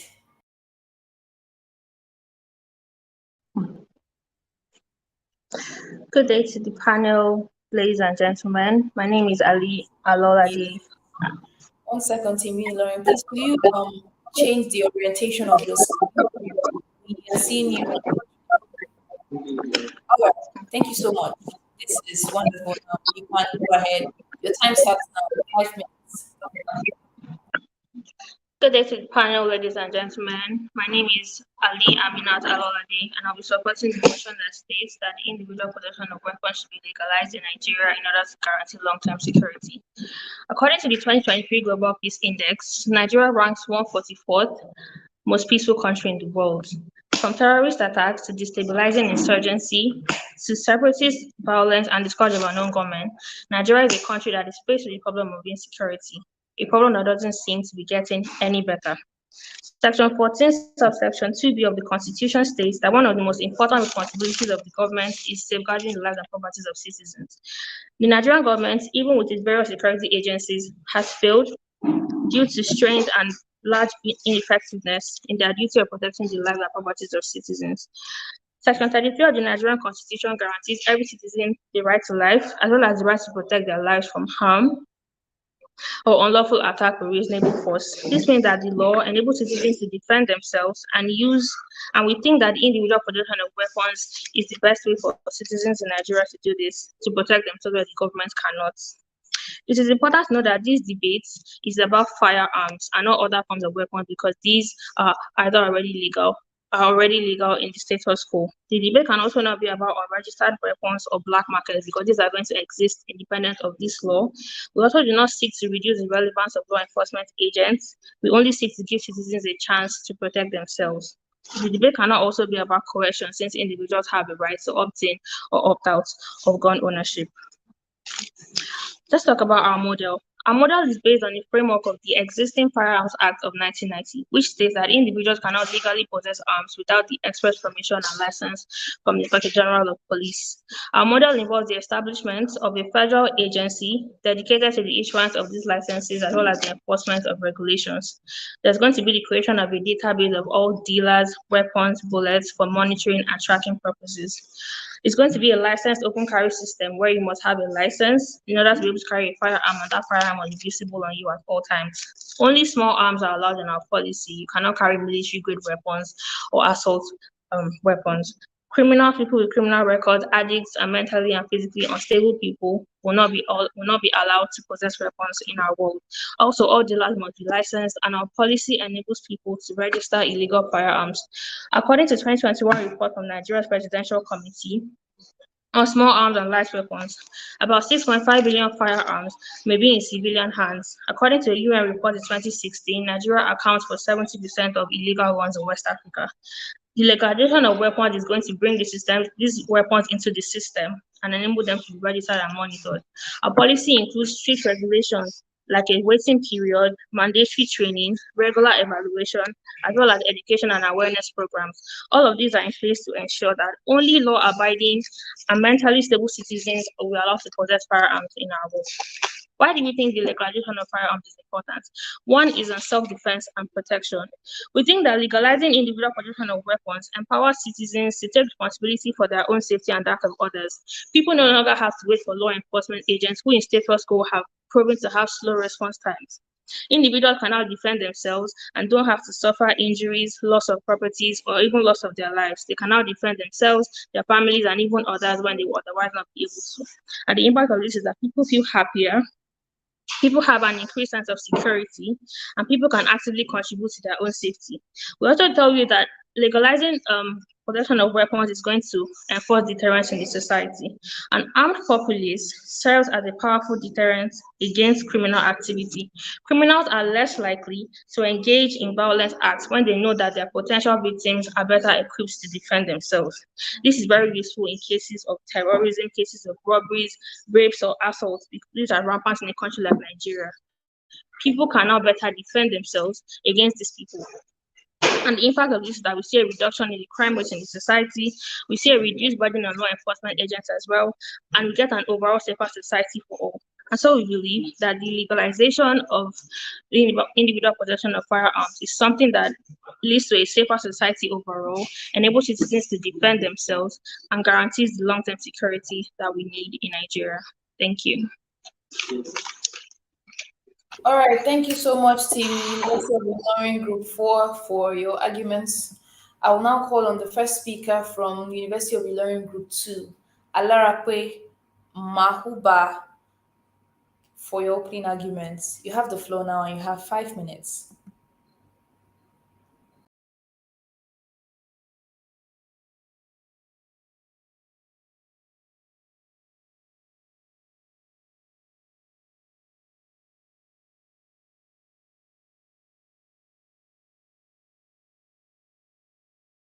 All right, Mr. Taslim, I only see you on the call for University of Ilorin Group 2.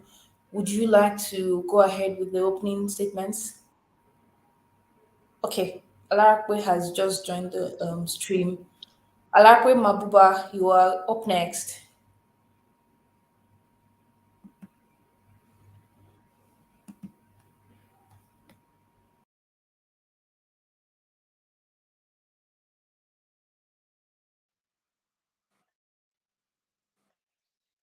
Hello, Mabuba, Okay. we can see you. Am I audible, ma? Yes, you are.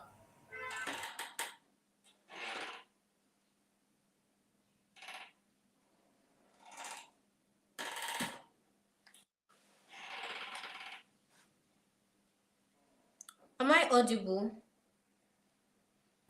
Mabuba, we can see you and we can hear you, so please go ahead with your argument. We'll restart the timer just one more time for you. Please, can you?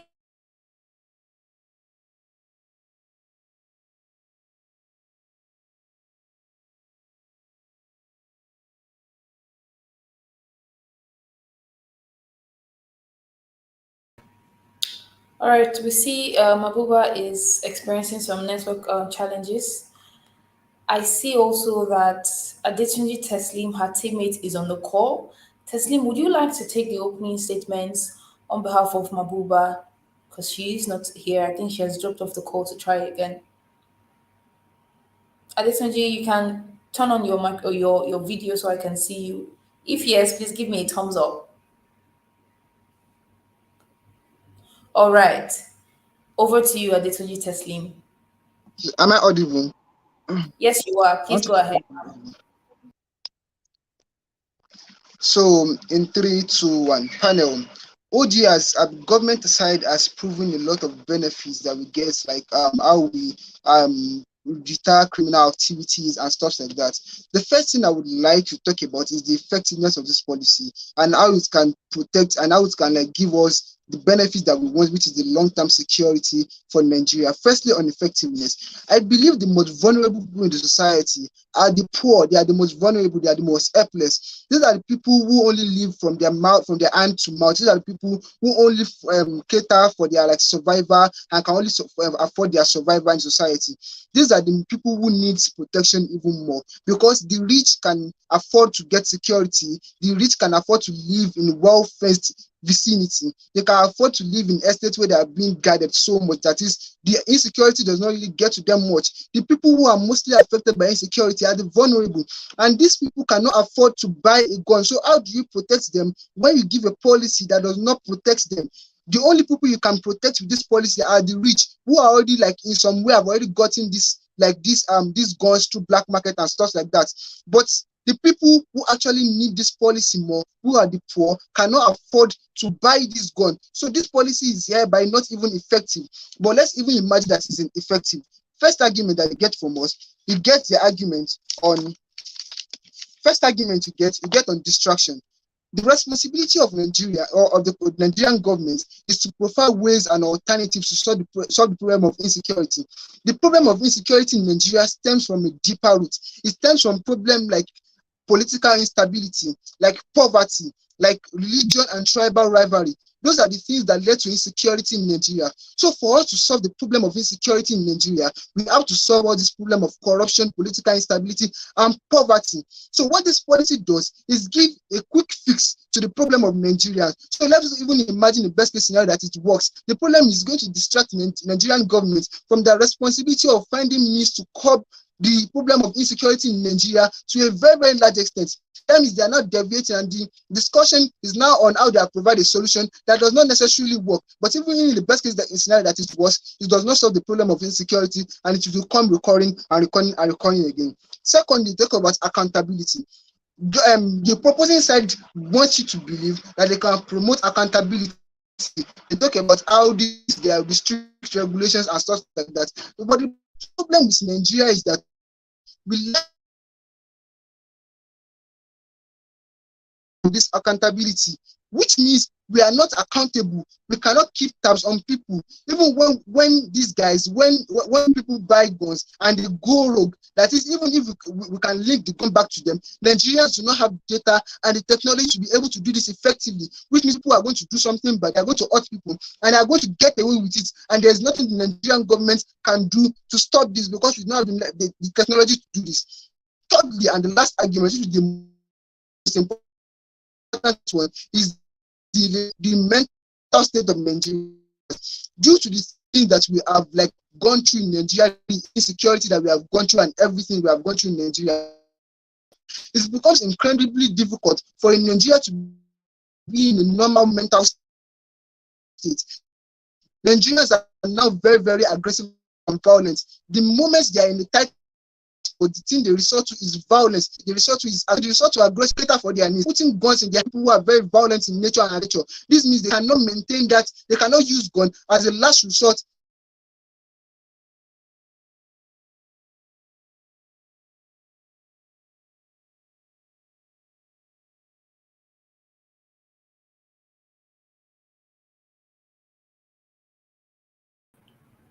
All right, we see that additionally Teslim has network challenges, but so far he has given very convincing arguments.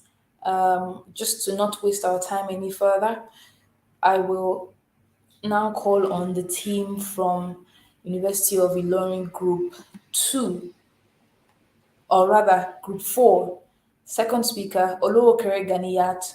You have the floor now and you have 3 minutes for your arguments.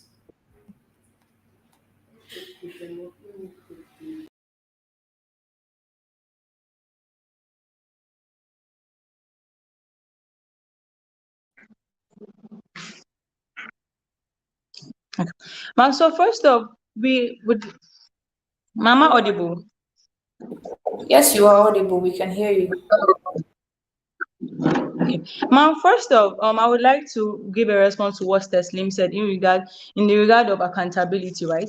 My partner already showed you that people who wield these weapons are not just someone that has had criminal records and whatever. People who own these weapons are people who are rational people who have gone through series of trainings and all. So basically, we're not saying, oh, you can just go into a store polytechnics. You will have to show a license. I have gone through training for several months or for this is a number of times. So their own claim on accountability, they have still yet failed to show us about that. So my partner already showed you that currently Nigeria ranks 144th most peaceful country.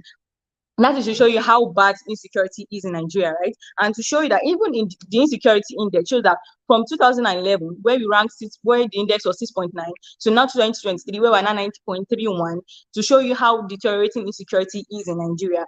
What Teslim has to, or his partner has to show us, is how they are catering for insecurity in their own side, right? What we are saying is, we have to protect our people. In their own world, the poor people can't possess weapons either. But in our side, what we're trying to say is, if we give these people the right to possess gun, at least to some extent, the people who can steal or want to afford this, they get it and protect themselves.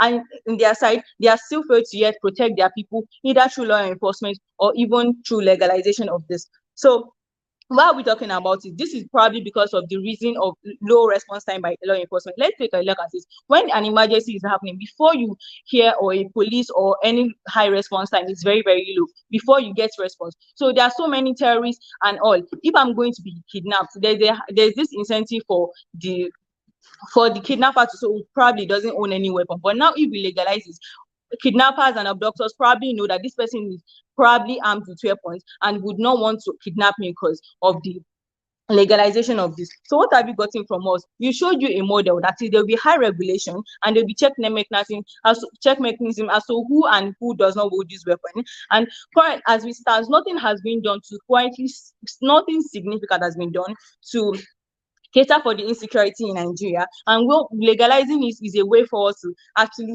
solve the security problem. We need this because our insecurity is getting worse by day, and government has failed to protect protection, which is granted under Section 33 of the Constitution. So for this, we are proud to support this motion. Thank you. All right. Thank you so much, Team University of Ilorin Group 4, for your arguments so far. I will now invite Alarakwe Mabuba from University of Ilorin Group 2 to give her second speaker's arguments.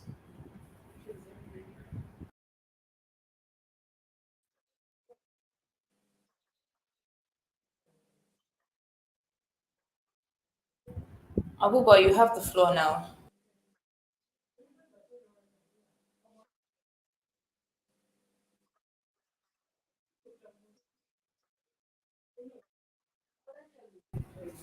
Hello, Mabuba, can you hear me?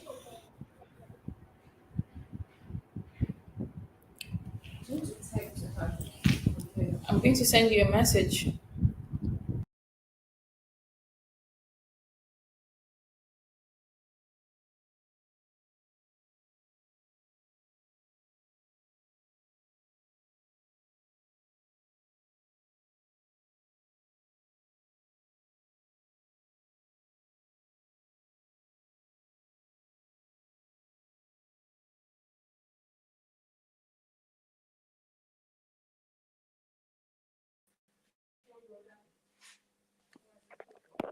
All right, I'll be starting my speech now. I would assume I'm audible and I'll start my speech now.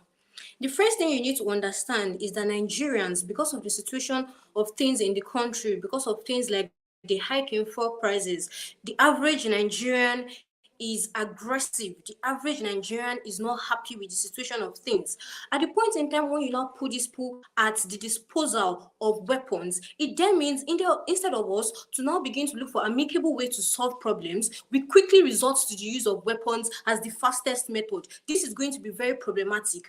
The first thing my partner tells you is on the vulnerable people in the society. What it means is that the people that really need to protect themselves will not have access to these things because Nigerians are poor. The poverty rate, the rate of unemployment are the root causes of insecurity. And that's why people pick up arms and people fight and do all of that. Because of these problems, it is then going to be difficult for a poor person, the vulnerable in the society, to be able to afford weapons. This is going to be very problematic because the criminals will then seize this opportunity to begin to inflict more harm on these people. At the point in time when the government thinks or the government assumes that the average person is in possession of weapons, this is going to be very problematic.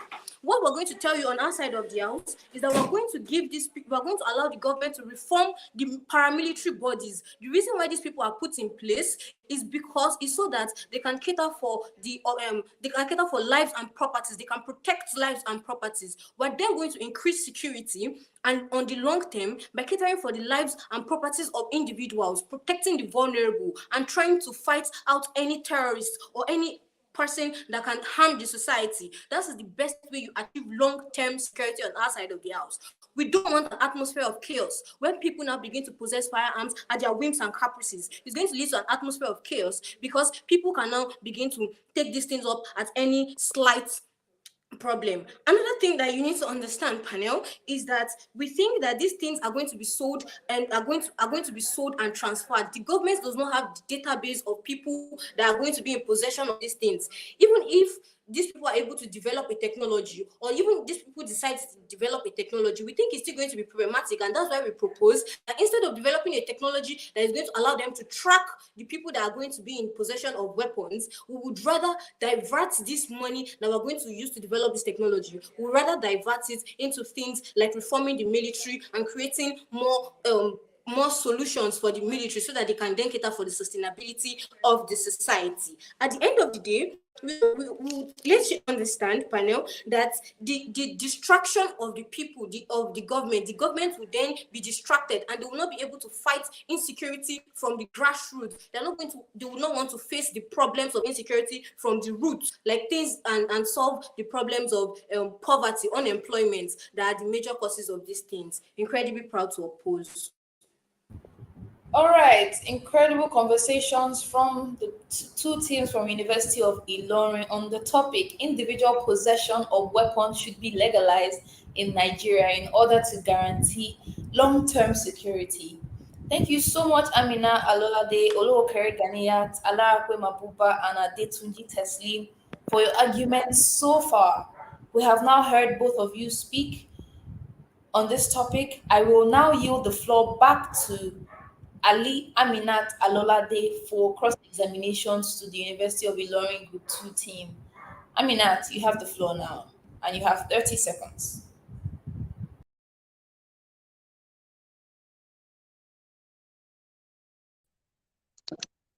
All right. So the first thing that the opposition talks about is how our policy isn't going to be effective because the poor are vulnerable, need protection, and the rich are generally secure.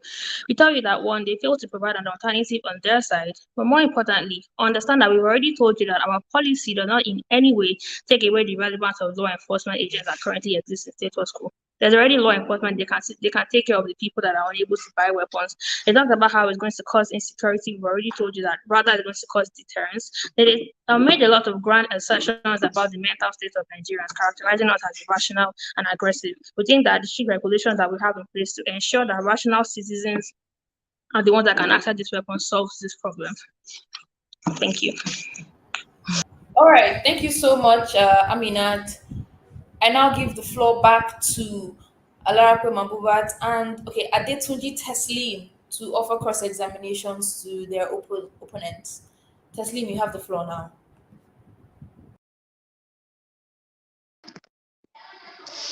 Yeah, am I audible? Can I go on? Please go ahead. So in 3, 2, 1. Opposition trying to push to us how we can provide alternative to this problem. We provide alternative through the following means. Number one, we harm paramilitary groups because the paramilitary groups are not well armed like the Amotekun. They are not well armed. That's why they cannot carry out their function properly. Number two, we privatize armed security system where local communities, which are the most vulnerable, can employ their service and reach out to NGOs to give them money to be able to employ these people. We are able to ensure long-term security in our own side better than violence in your side. Proud to win. All right, thank you so much, Taslim. I yield the floor now back again to the University of Ilorin Group 5, where they will be offering their closing statements in 1 minute. Aminat and Ganiyat, you have the floor now. This examination. Right. Okay, so panel, we think that the right to life and the right to self-defense are fundamental rights that every Nigerian citizen possesses. The Nigerian government has failed to protect the lives and properties of its citizens, and so we think that the legalization of individual possession of weapons is the best way for Nigerians to protect themselves, their properties, and their families at this particular point in time. I think that our policy is one that empowers citizens to defend and protect themselves and their families. Our policy is one that deters criminals. Our policy is one that reduces the burden on the law enforcement agents, reduces the crime rate in the society, and the overall long-term security that we need in Nigeria. Thank you. All right, thank you so much, Aminat and Alade. Back to Teslim for your closing arguments. So, panel, we have been able to prove the following. We have been able to prove the ineffectiveness of this policy and how it will lead to violence, it will lead to distraction of the governmental policy from the main issue causing the insecurities in Nigeria, like poverty, like political instability, religious and tribal rivalry. We have been able to prove all that to you. We have been able to prove that the harms that comes from this policy is more than the benefit. Then the alternative that we profile are as follows. Number one, the reason why paramilitary groups like the Amotekun are not so functional is because they are not well armed. We say we harm them properly. Number two, we privatize armed security systems, which local communities, which are the most vulnerable in society, can employ their services. They can reach out to NGOs like Leap Africa and other NGOs to give them money to employ the services of these guys. These guys will be able to protect them better, even if the governments, like enforcement agencies, are not so functional. These guys can protect them better, and hence the government can divert their resources into solving the problems right from the ground root. This is a long-lasting situation, which is the burden of this motion. We are proud to win. All right, thank you so much to both teams from the University of Ilorin. You have all made very convincing arguments on the motion. Individual possession of weapons should be legalized in Nigeria to guarantee long-term security. Now, over to the judges. Let's hear the judges' thoughts and impressions regarding this round. I will call on Nafisat first. Nafisat, what do you have to say to the two teams?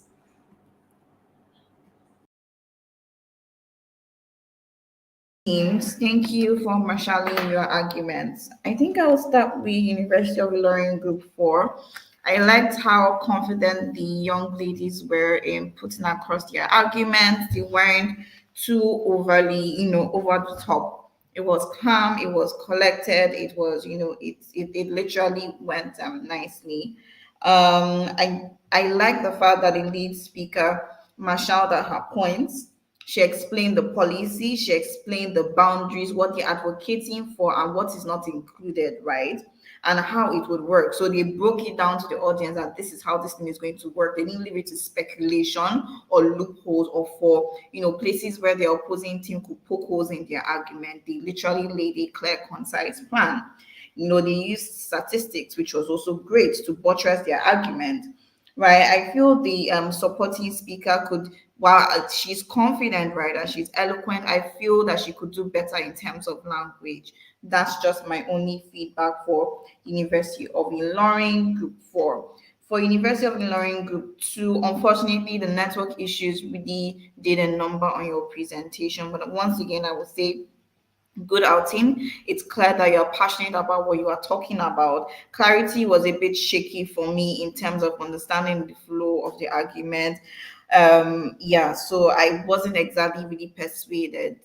And I think that has to do with maybe more research on how to organize your points in a way that it makes sense and it hits your audience in the places where it's supposed to go. Thank you. Thank you so much, Nafisat, for your thoughts. Debaters, I hope you've taken the feedback. I would like to now call on Mr. Ogundare Toby for his own, for his own impressions. Thank you so much. First, kudos to the two teams, the two University of Ilorin team. I think just like Nafisa said, the model that the group 4 or 5 gave was really, really nice. I think the way they explain how their policies are going to work is a very, very important one. If there is but I just think in terms of general feedback to group 5 is the main push in the debate then becomes if the people you are protecting really particular weapon in terms of they don't have that sufficient funding, how then is it better in your word? But I think outside that, I think it is quite nice in terms of the arguments you're able to give, the clarity you give to your arguments for the government's opposition side. Beautiful counter arguments. I like the structures of the speech. Yeah, but I think you can work on team synergy and responses in that round. Thank you so much. Thank you for your feedback, Toby. We will now hear from Franklin. Hello, Franklin. Okay, our judge Franklin is not on the call right now. He'll probably join shortly. Thank you so much, judges, and thank you, team Idin Ilorin Group 4 and Timini Ilorin Group 2. Thank you so much, Nafisat. Thank you, Toby, for staying with us up until this time. We really appreciate your time and input, and we await all of your feedback from or on the grading sheet. Thank you so much for being here with us. We're going to take a short break, and when we return, we will now hear the last 2 rounds for today from the University of Maiduguri, University of Benin, and Ahmadu Bello University, along with Obafemi Awolowo University, Group 2. I remain your host, Ijoma Kalu, and we are still here on the Youth Leadership Debate Competition, debating topical issues that affect Nigerians wherever they may be, especially the young Nigerians. Please stay tuned, and when we return, it will be more insightful conversations going forward. See you soon. The Youth Leadership Debate is a program that provides the platform for young people to use their voices and knowledge to drive conversations for national development. It is an initiative of the Nigeria Youth Futures Fund, NYFF, implemented by Leap Africa in collaboration with the MacArthur Foundation and the Ford Foundation. The 2022 Youth Leadership Debates also aims to give confidence to the voice of young people and leveraging on it as an effective tool to cause a transformed Nigeria. Its goal is to provide capacity building to young people across tertiary institutions and support them to critically evaluate information, advocate from the point of knowledge, and to collectively shape their future of Nigeria. The conversations led on the platform of the Youth Leadership Debate goes on to equip the contestants with needed knowledge to be active citizens leading a change. The NSAS protest of 2020 showed that young people can speak with one voice and cause a change. The Sorosoke movement, which means to speak up in Yoruba language, a ripple effect of young Nigerians' resistance to police brutality through the NSAS protest, was an eye-opener for government, the youth, and development agencies. Now, while it is important to encourage young people to Sorosoke, they must be guided to do it the right way. More so, institutions of higher learning have a leading role in providing solutions to the myriad of challenges facing society, cutting-edge research and innovative activities. Universities are places where young people are equipped to engage in intellectual debates that have national relevance and to provide solutions to socio-economic issues. So, Leap Africa, through the Youth Leadership Development Programs, build the capacity of young Nigerians in leadership and active participation in the nation's affairs, helping to shape the country's future for long-term development.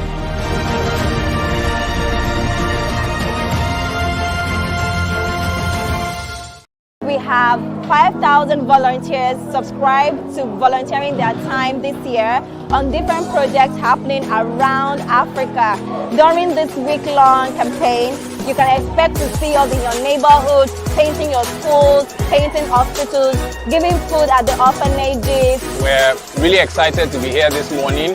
Lots of our team members are here, and it's part of our way at Leap Africa of giving back to our community in commemoration of the Youth Day of Service. We're really changing the narrative across Africa this year that young people, no matter how young you are, you can really be a big part of change. It goes to say that without the youth of today, there is no way we can achieve lasting social impact. And we just want to say a very big thank you to them. Leap Africa that makes this to happen in this our community. This is the first of its kind in our community. So at Leap Africa, we appreciate you. I am youthful. I am useful. There's a huge innovation gap on the continent. You have young people who are talented and largely driven by passion, who go into starting enterprises without the requisite skills, knowledge, resources, relationships to be able to take them sustainably. We couldn't sustain the programs we did. We lacked financial capacity. It was just at the point where I was almost going to stop the idea.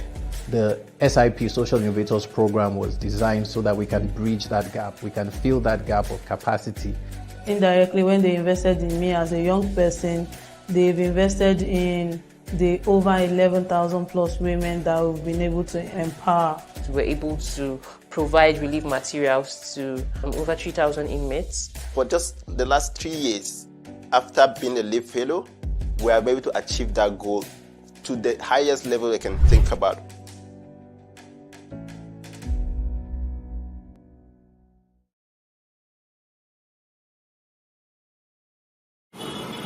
We were often told a lie growing up that we're leaders of tomorrow. And as I went through my 20s, I realized that the people who told me I was a leader. It's the Youth Day of Service, and it's. We were often told a lie growing up that we're leaders of tomorrow. And as I went through my 20s, I realized that the people who told me I was a leader were still leading in their 50s, 60s, and 70s, or should we say ruling. So the issues that plague Africa are still the issues that plagued Africa 20 years ago when we started. Africa as a continent has been known as an emerging market, and you can't separate the opportunities from the young people. And we can only develop if young people are empowered and equipped to have the space to express their brilliance and passion. And if you look at the innovations, the new ideas, the creativity, you see that the young people are the ones who are really leading the way. There are many bright spots, and where you see those bright spots in Africa, they're really linked to effective, committed, and dynamic leadership. Young people are agents of change, and that's the vision we have.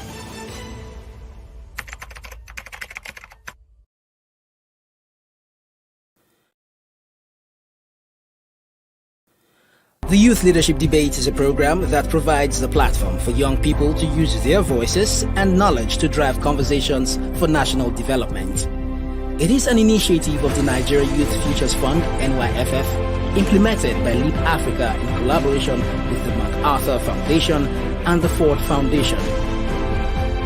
The 2022 Youth Leadership Debates also aims to give confidence to the voice of young people and leveraging on it as an effective tool to cause a transformed Nigeria.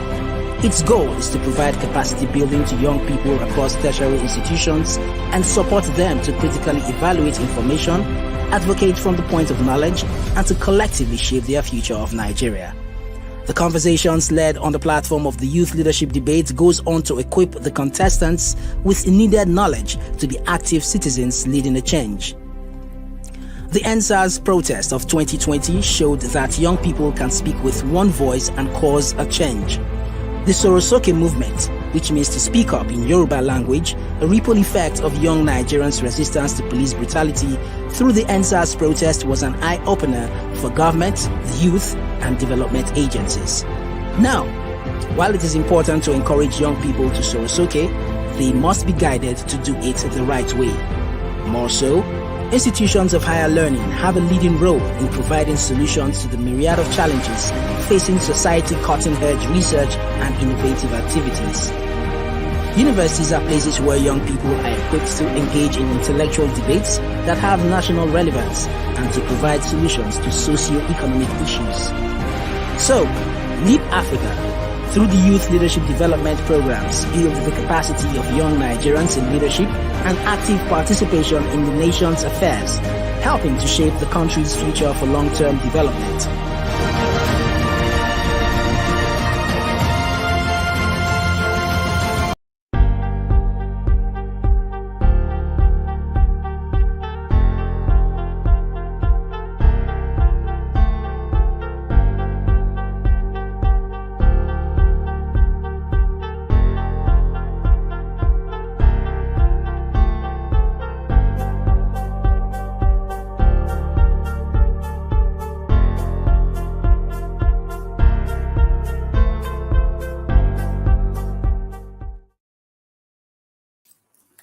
Welcome back to the Youth Leadership Debates competition. We are now live again, and we have new judges who have joined us for the last two rounds remaining from today's segment. I remain your host, Ijoma Kalu, and I have the pleasure of introducing our guests. They were here with us yesterday, and they're here again with us. Judges, I thank you so much for your service and for being here to listen to these very insightful conversations and giving your feedback and observations and also your verdict. You're welcome once again. We have first Mr. Enoch Haruna. Mr. Enoch Haruna works with Leap Africa, and we're saying welcome, Enoch. We have Miss Christabel Ultra Dibinabo. You're also very welcome. Thank you for your service. And finally, we have Miss Chidima Chime. You're also welcome. And we love the fact that you're here with us. We also want to hear your thoughts from today's conversations. Very quickly, I'd like to introduce the topic for this round, where we have representatives from the University of Maiduguri and the University of Benin. The topic says, soft power, not hard power, is the most effective in advancing Nigeria's interest in the African Union. I will repeat that. Soft power, not hard power, is the more effective in advancing Nigeria's interest in the African Union. From the University of Maiduguri, who will be proposing this motion, is Bashir Isiya Ahmed and Habiba Mohamed Take. From the University of Benin, opposing this motion is or are Victoria Oluwatosin Toluwaloju and Ibinosa Samuel Etinosa. You're very welcome, team University of Maiduguri and University of Benin. We're excited to hear your conversations. We're excited to hear your points and arguments. And we're generally excited to have you here. I will take no further of your time, but then go straight into the rules of engagement just to remind the debaters and the judges as well on what the rules are. The first speakers from both sides have 5 minutes to establish their arguments, define key terms, and set burdens. The second speaker from both sides have 3 minutes to continue the arguments from the first speaker. And when they are both done on both sides, they have 30 seconds for cross-examinations. Both parties will be cross-examining their opponents for 30 seconds.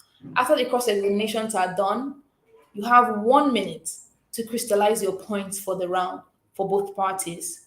You're going to be penalized and 1 point deducted if you spend more time than is allotted to you when it's your time to speak. You will also be penalized with 1 point reduction for inappropriate conduct, objectionable language, severe personal attack on other debaters, falsified evidence if proven false by your opponents or the judges. I'd like to remind the debaters that the judges here today are professionals in their fields and they know what these conversations are about. So make sure that you come on point and come correct. You will also be penalized for irrelevant conversations, unfair tactics, and unfamiliarity with the rules that have been shared here today or those that have been shared with you by the host up until this time. Thank you so much, debaters, for being here, and I wish you all the best as you start your conversations. I will now call on the first speaker from the University of Maiduguri, Bashir Isiya Ahmed. You have the floor now, and you have 5 minutes. Bashir, over to you.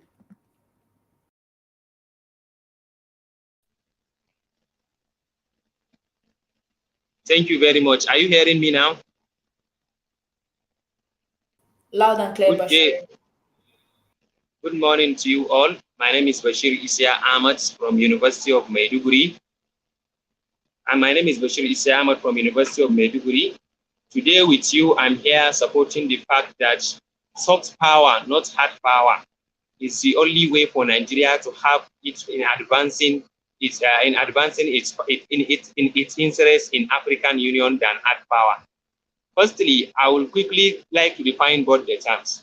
Soft power and hard power are two distinct approaches to international relations, each with its own strengths and limitations in the context of Nigeria's engagement with the African Union. The question arises, which approach, soft power or hard power, is more effective in advancing Nigeria's interest in the African Union, Nigeria being the giant of Africa?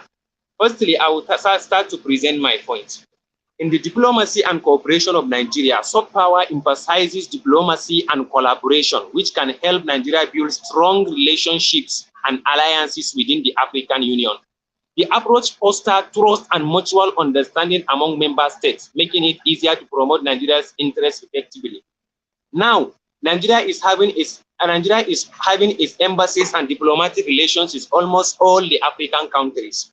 So by using soft power and diplomatic chairs, Nigeria can maintain and also foster its interest in the African Union without using any form of hard power like military power or anything. Secondly, its cultural influence. Nigeria's rich cultural heritage, including its music, its movies, and literature, has a broad appeal across Africa. As you all know, our music and culture is being adored by almost all African countries through cultural exchange and media outreach. Nigeria can enhance its soft power and create positive perceptions among African population, furthering its influence within the African Union without much using any hard power. Soft power is the only way for Nigeria to advance its interest in African Union using our cultural influences in the continent. Thirdly, economic engagement. Soft power strategies like foreign aid, development assistance, and trade partnerships can help Nigeria in economic ties with other African countries by promoting economic growth and stability in the region. Nigeria can position itself as a key player in the African Union if we foster our help and transition our aid to less privileged African countries by providing economic aid and other things. Fourthly, humanitarian efforts. Nigeria can foster its soft power towards other African countries by providing humanitarian aid. Nigeria's commitment to providing humanitarian aid and assistance during crisis showcase its compassion and willingness to support other African nations. Such actions can foster goodwill and enhance Nigeria's reputation as a responsible and caring member of the African Union. If you can see it for us now, Nigeria as a country, we are mostly used to be told as the giant of Africa. So if Nigeria is a giant of Africa with over a population of 220 million people, soft power is the only way for the country to get its interest in the African Union being fostered completely. For example, the military number of Nigeria have over 230,000 military power. And Nigeria is the giant of Africa economically in terms of gross domestic product.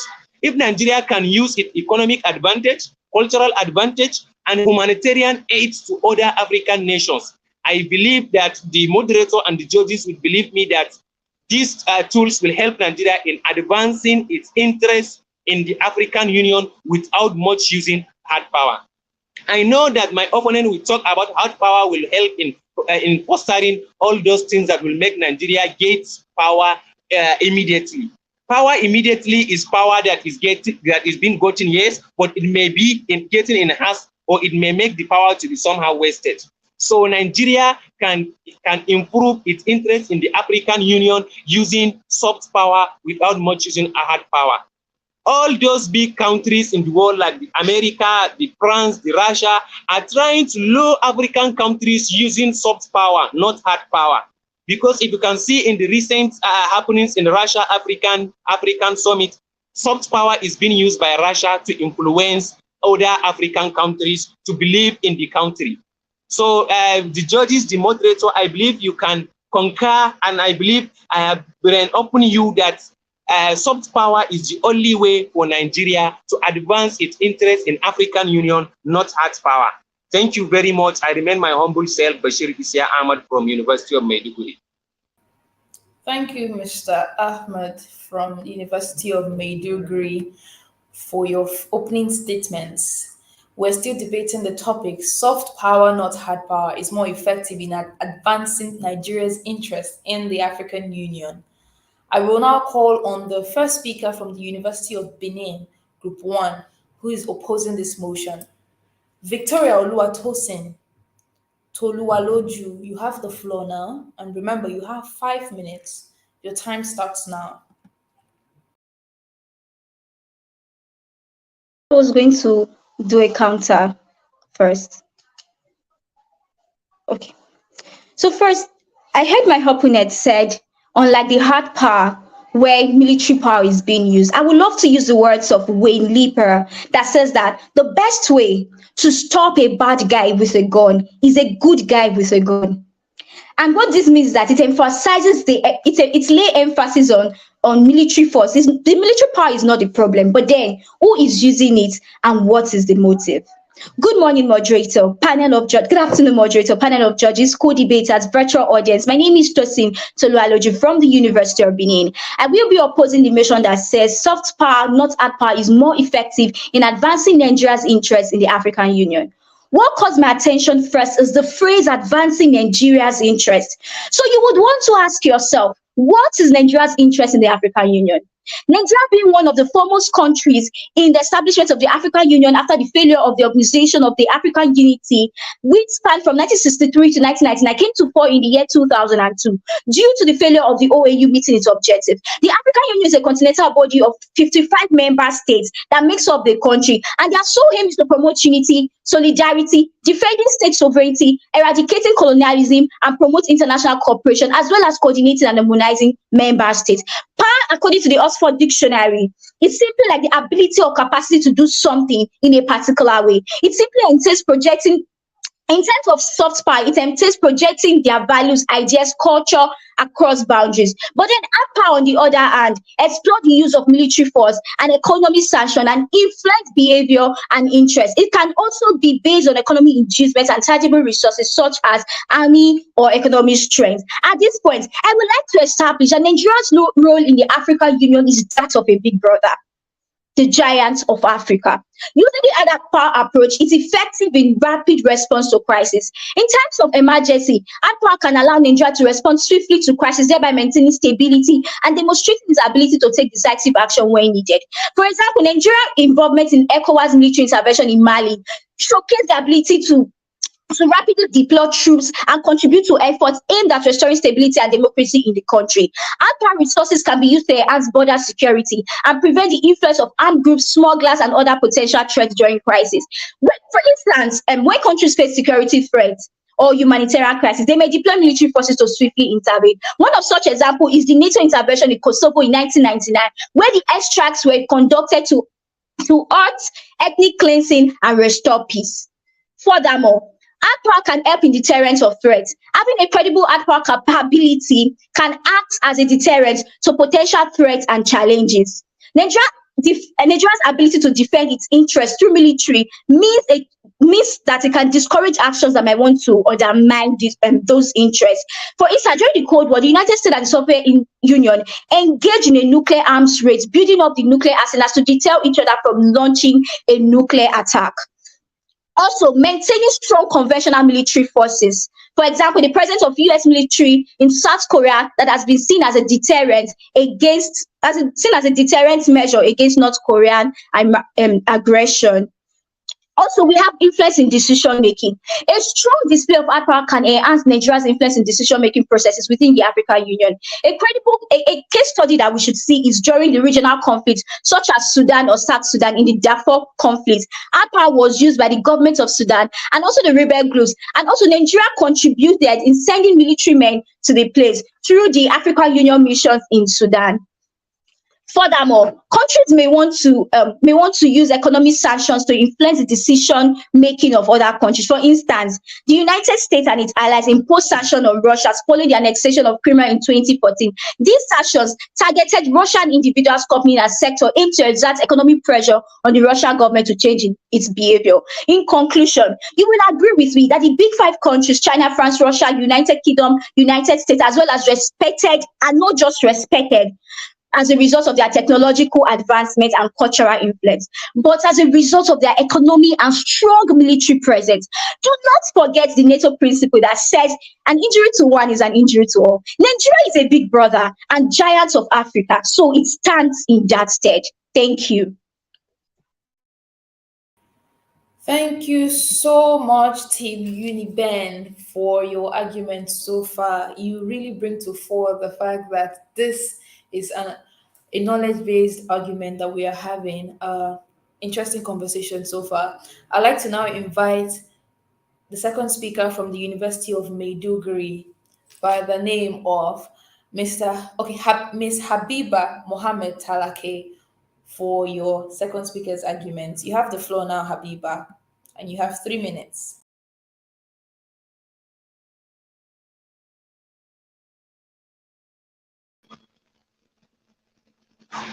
Good afternoon to you all. My name is Habiba Mohammed Talaki from University of Maiduguri. My chief speaker have authoritatively defined all the concepts involved. So I'm here to further support the motion, which states that soft power is the only way in interesting for Nigerians to advance its interest in the African Union. So here are my points. One is fostering regional cooperation.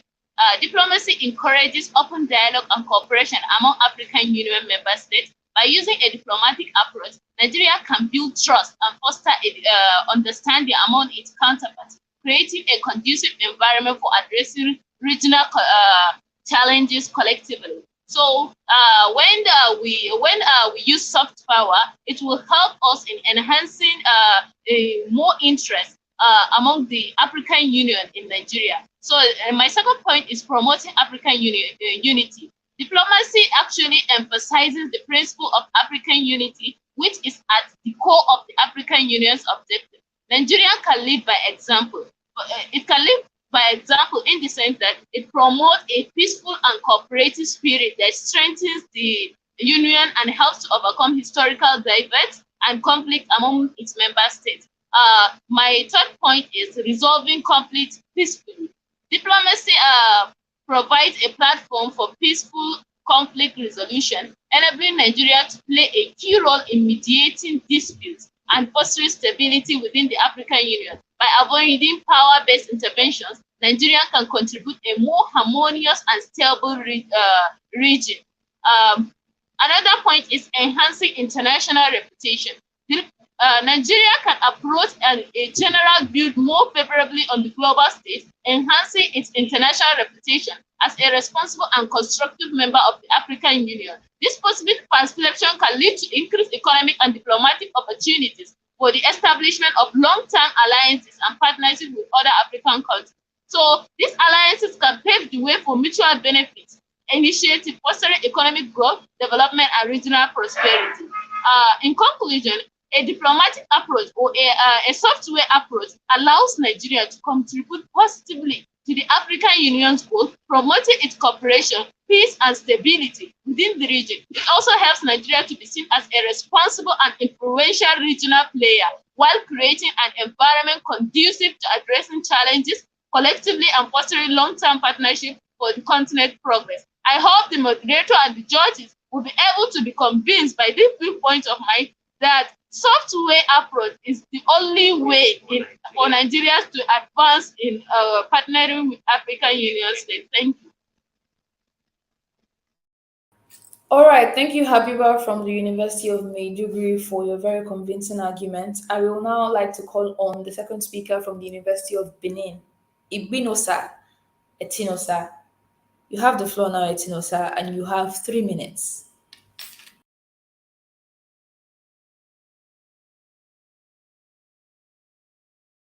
Gentlemen, judges, and virtual audience back home. I am Igbinosa Samuel of Team Vanguard of the University of Benin, opposing the motion that says soft power, not hard power, is more effective in advancing Nigerian interests in the African Union. First, I would like to pick a point from my opposition, from the proposition team. They said, and I quote, that Nigeria possesses a lot of soft power assets. But I put it out that the possession of soft power assets, such as culture and economy, does not validate or makes a country a soft power state. It is the application of these soft power assets that makes a country a soft power state. Now, hard power being characterized by military strength, economic coercion, and the use of force when necessary, has been historically proven to yield tangible and immediate results in advancing a country's interest. Nigeria, as a nation with vast resources, a robust military and economic influence, can leverage hard power to safeguard its territorial integrity, protect its citizens, and assert its position on critical issues in the African Union. For example, Nigeria faces security challenges from groups like Boko Haram and other insurgent organizations. A strong military, I say, and a proactive stance on security can help Nigeria project strength and protect its interests, contributing to regional stability. According to words of John W. Bush, he said, hard power is the response to those that are bent on destruction and mayhem. And when we talk about hard power, we talk about establishing, putting into great consideration the powers of economic inducement and military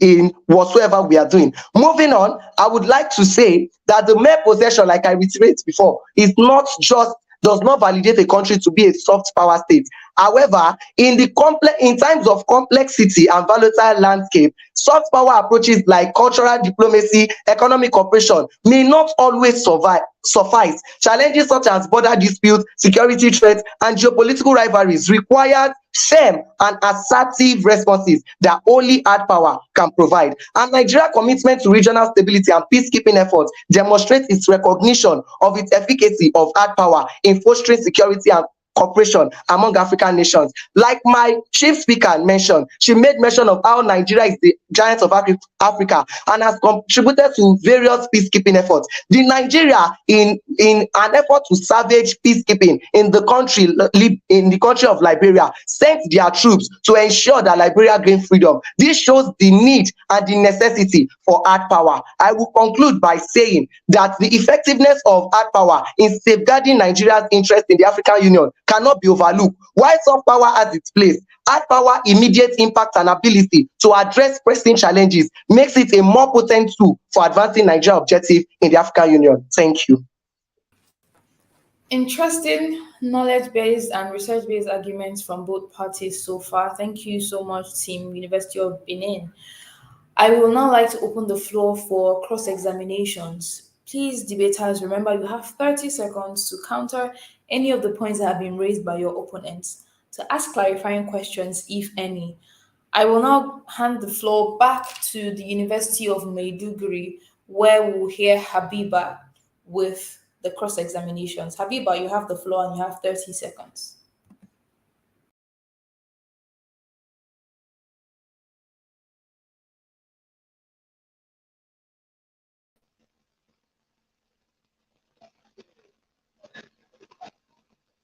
Hello again. Influence of external powers in the African Union may exert their influence through hard power means is shaping the dynamics of decision making. Nigeria might face challenges countering these influences effectively without a robust hard power, which could result in decisions that do not align with the interests. Thank you. All right, thank you so much, Habiba. Calling on Victoria Oluwatosin from University of Benin for your cross-examinations. 30 seconds.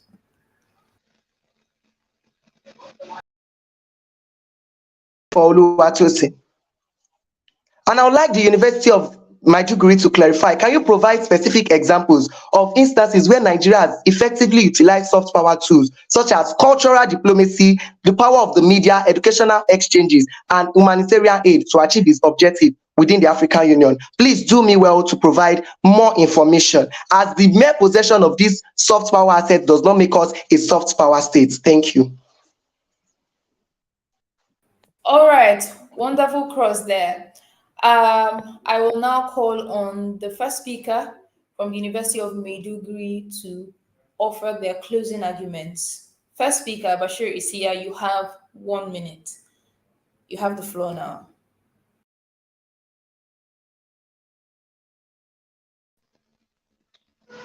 Thank you very much for the floor. Firstly, let me ask my colleagues, if soft power is the only way out for Nigeria, why is it that Nigeria didn't finish with all the coups and almost regional coups that are happening in the African countries? I have to talk to my opponent about this particular fact. We have to consider the state of the country before you try to advance in African Union, because African Union needs a country to be stable before the country advancing in it. Nigeria alone is not peaceful. Why will you advise Nigeria to use power in order to advance in other countries? We have to solve our internal problem first. If soft power is easy, why is it that other European countries didn't finish their soft power activities in other small European countries that cannot advance? In Nigeria, all we need is soft power in order to advance in African Union. Because Nigeria is the giant, the use of hard power will only portray the country as a harsh country. Thank you very much. Thank you so much, Mr. Bashir Isiya from the University of Maiduguri, for your closing statements. I will now invite Victoria Oluwatosin for University of Benin closing statement. You have 1 minute, Oluwatosin, and you have the floor now. Nigeria is not peaceful, and then in building soft power emphasizes on building genuine trust. I feel like we have overly exercised our soft power. Now let's move towards using our hard power as Nigeria, the giants of Africa. In terms of security and stability, hard power provides such a military strength. It can contribute to regional stability and security. This can be essential for addressing conflict and crisis within the African Union, ultimately serving Nigeria's interests by ensuring a secure environment. This is where we are able to do peacekeeping operations.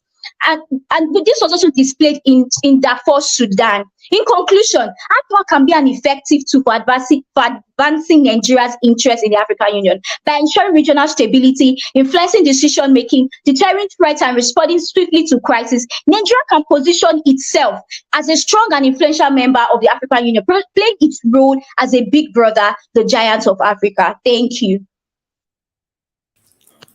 All right, very interesting conversations up until this point from the University of Maiduguri and the University of Benin. Thank you so much, debaters, for your points and your arguments and the research that has gone into this. I will now yield the floor to our judges to give us their feedback and their impressions of this round. I also know that the judges have started to impute the points from this round on the live sheets, and we'll be announcing that at the end of all the rounds that we have for today. I will have to call first on Miss Christabel Ibinabo Altrade. Please share your feedback on the debate so far. Hi, good morning. It's still morning. Oh, sorry. Good afternoon, everyone.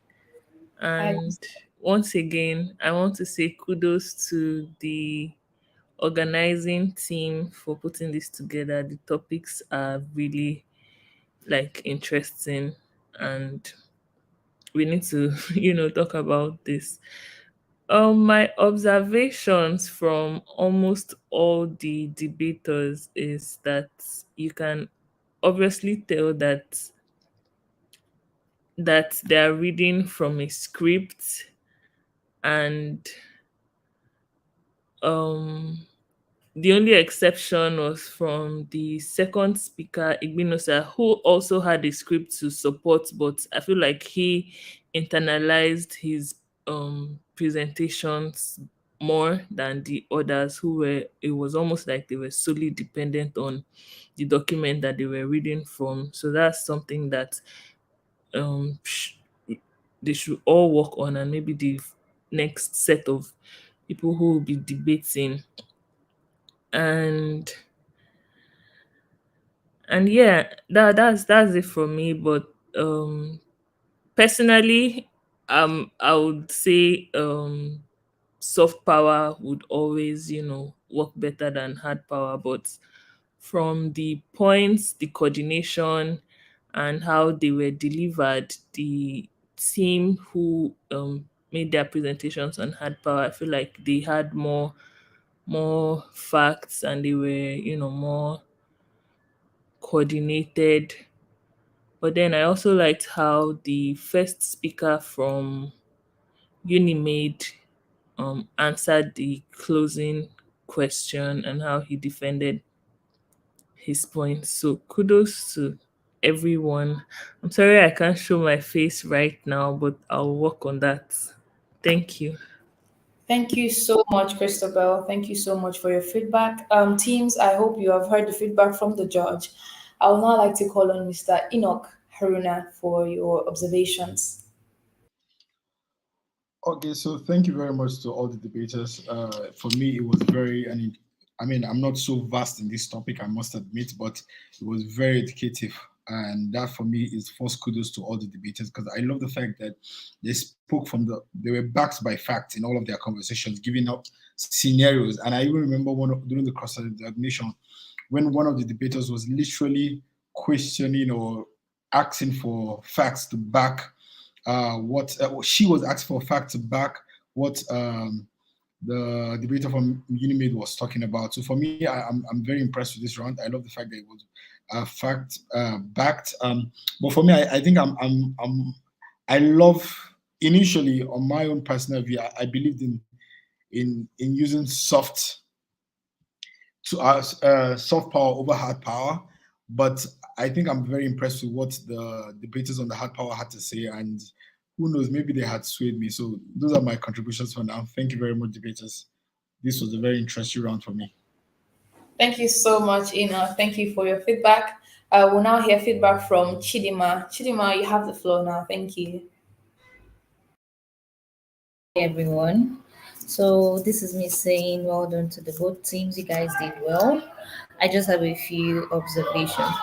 So in the first round of speaking, I really appreciate the fact that the second opposing speaker really did justice to the topic. There were definitions, there were sufficient backings, unlike the job the first speaker proposing did. And also at the second round of speaking, there was rebuttal in between the statement, in between the argument from the part of the opposing side, and it's a plus for me too, because it's not just enough to highlight your point without putting down the points of your opponent. And the both team did well with time management, which is really good too. And I feel generally the opposing side really had more sufficient facts. They had scenarios, they had a lot of things to back up their arguments, unlike their opponents. But it's a nice debate. Well done, team.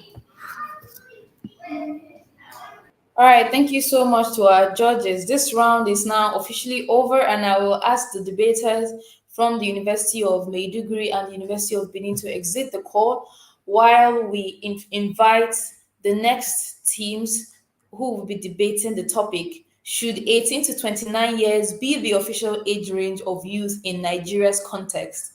We'll be hearing arguments from representatives of Ahmadu Bello University, Zaria, and Obafemi Awolowo University, Group 2. We'll take a short break, and when we get back, we will now see these teams come up and share with us what their thoughts are on the topic. Please stay tuned. The Youth Leadership Debate is a program that provides the platform for young people to use their voices and knowledge to drive conversations for national development. It is an initiative of the Nigeria Youth Futures Fund, NYFF, implemented by Leap Africa in collaboration with the MacArthur Foundation and the Ford Foundation. The 2022 Youth Leadership Debates also aims to give confidence to the voice of young people and leveraging on it as an effective tool to cause a transformed Nigeria. Its goal is to provide capacity building to young people across tertiary institutions and support them to critically evaluate information, advocate from the point of knowledge, and to collectively shape their future of Nigeria. The conversations led on the platform of the Youth Leadership Debate goes on to equip the contestants with needed knowledge to be active citizens leading a change. The NSAS protest of 2020 showed that young people can speak with one voice and cause a change. The Sorosoke movement, which means to speak up in Yoruba language, a ripple effect of young Nigerians' resistance to police brutality through the NSAS protest, was an eye-opener for government, the youth, and development agencies. Now, while it is important to encourage young people to Sorosoke, they must be guided to do it the right way. More so, institutions of higher learning have a leading role in providing solutions to the myriad of challenges facing society, cutting-edge research and innovative activities. Universities are places where young people are equipped to engage in intellectual debates that have national relevance and to provide solutions to socio-economic issues. So, Leap Africa, through the Youth Leadership Development Programs, build the capacity of young Nigerians in leadership and active participation in the nation's affairs, helping to shape the country's future for long-term development.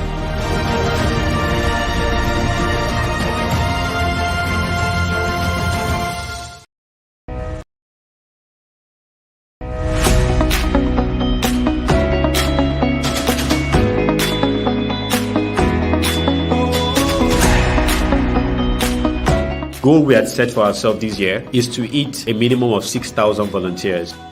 We're trying to create a garden where the children buy food, where they eat. We've planted 300 trees, and a part of these are going to be given out to the community. I'm happy we've been able to sensitize some girls and boys on the need to fight against gender-based violence. I want to say a big thank you to Speaker for organizing this. We're giving back to the community, and we're also ensuring that we're keeping the environment for those that come after us.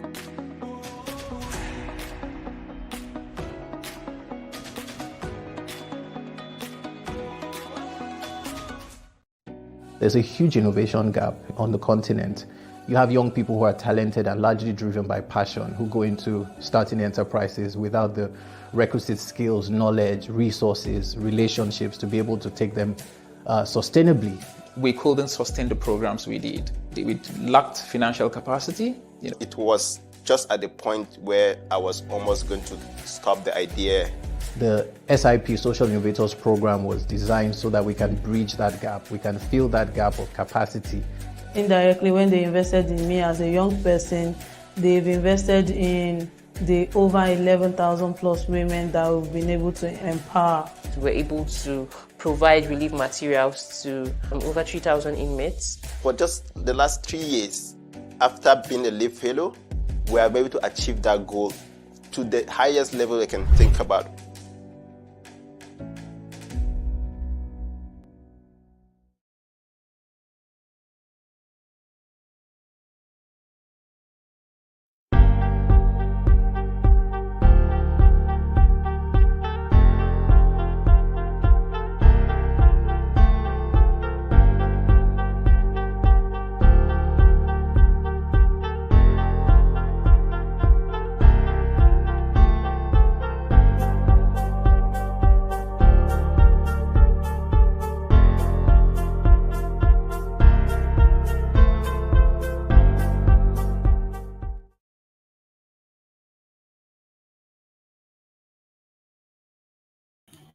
All right.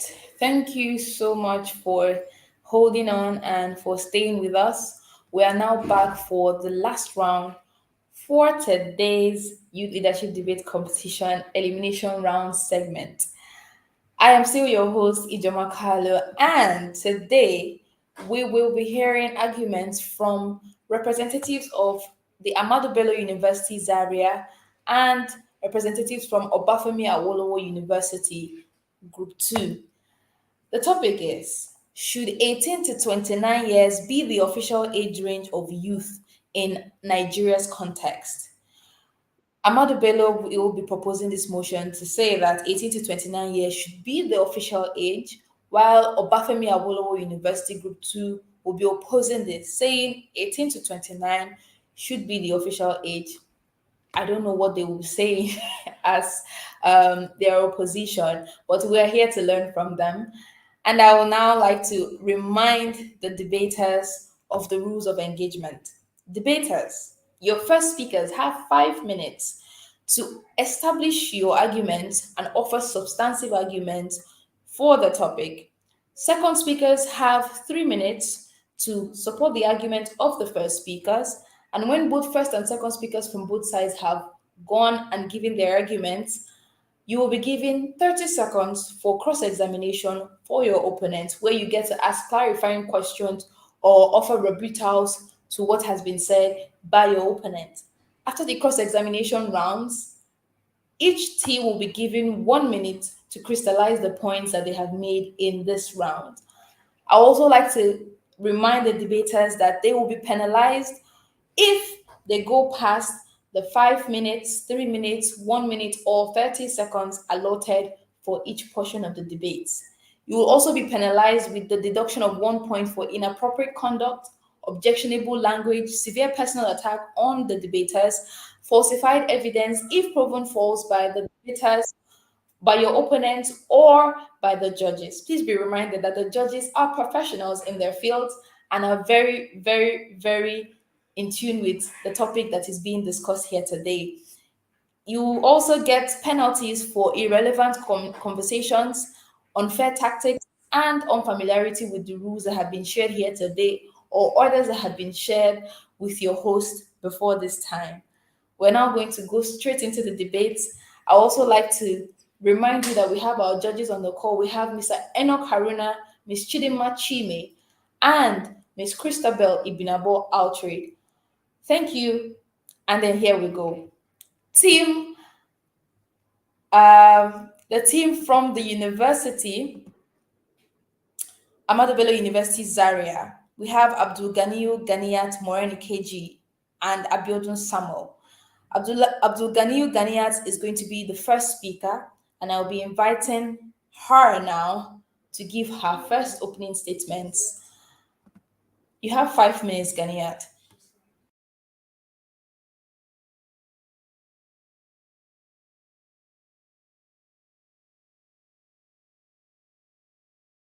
All right, we no longer see Ganiyat on the call, and I am now asked to call up Abiodun Samuel Oluwatobiloba to offer the first statement if he is ready. Abiodun Samuel, please turn on your video and let me know if you're ready to go with a thumbs up. Abiodun Samuel, can you hear me?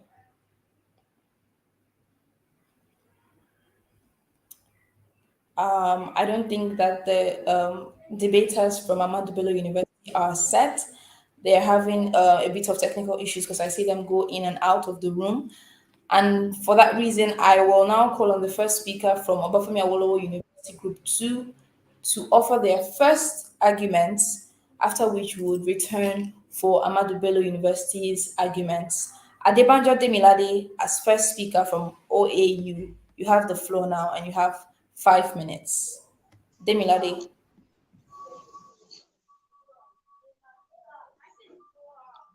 Am I audible? Loud and clear, you have the floor.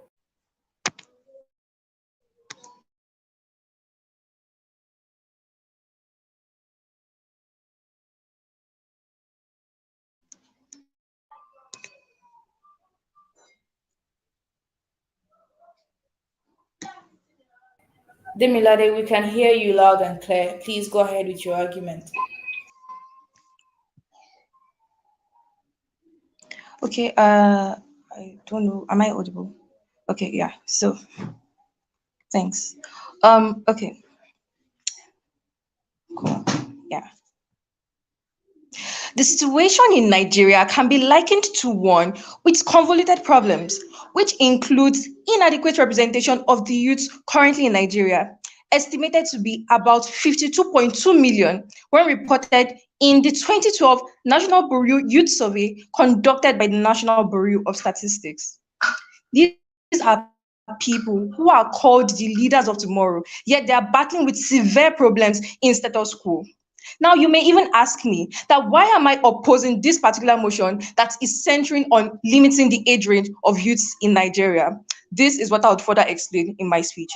Good day, everyone. I am Adebanjo Oluwademilade, here to oppose the motion, which states, should 18 to 29 be the age range for youths in Nigeria's context? My argument will be premised on 4 standpoints. First, personal implications. Realistically, any Nigerian undergraduate you speak to when asking the number of years the person will spend in school would say, oh, I'm staying for 5 plus X years, I'm staying for 6 plus X years. Why? This is because of strike actions or unforeseen circumstances that can take place in the process of education and all of that. Not excluding the fact that there may be some irregularities that would take place in the admission process, limiting people from getting admission. Now, take for instance, in a school like mine, when you have gotten admission, you literally have to wait at home for approximately 1 year before you enter the school system formally. Imagine somebody got admission to study medicine finally at the age of, say, 20 or 21, and yet strike actions, COVID, and all of that caught the person while in school. This person is probably graduating at the age of 29 or 30.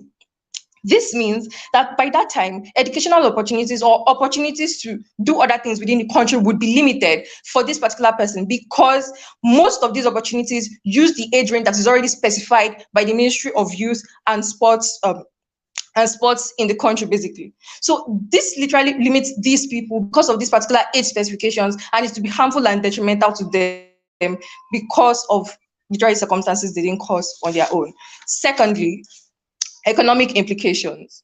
In a country like ours, where youth unemployment is 42.5%, as reported by the National Bureau of Statistics, the current age range would maybe work against us instead of for us. For instance, employment opportunities usually use these particular age ranges that are specified by these by the Ministry of Youth and Sports, right? And at that point, these particular unlucky youths who are probably qualified but left school early and do not have the opportunity did not have the opportunity of getting jobs immediately are now limited because they have the qualifications but they do not fit into this particular age range. At that point, it goes on to affect these particular people. They add to the numbers of people who are unemployed or underemployed within the country, thus affecting the country's GDP in the long run and even affecting economic growth and development within that particular country. Now, third, political implications. The current age range restricts the participation of youths in the political sphere. This is because the age of candidacy for most political positions is beyond the age range of youths that have been specified by the current age range, right? And this leaves youths out of the picture entirely in political sphere.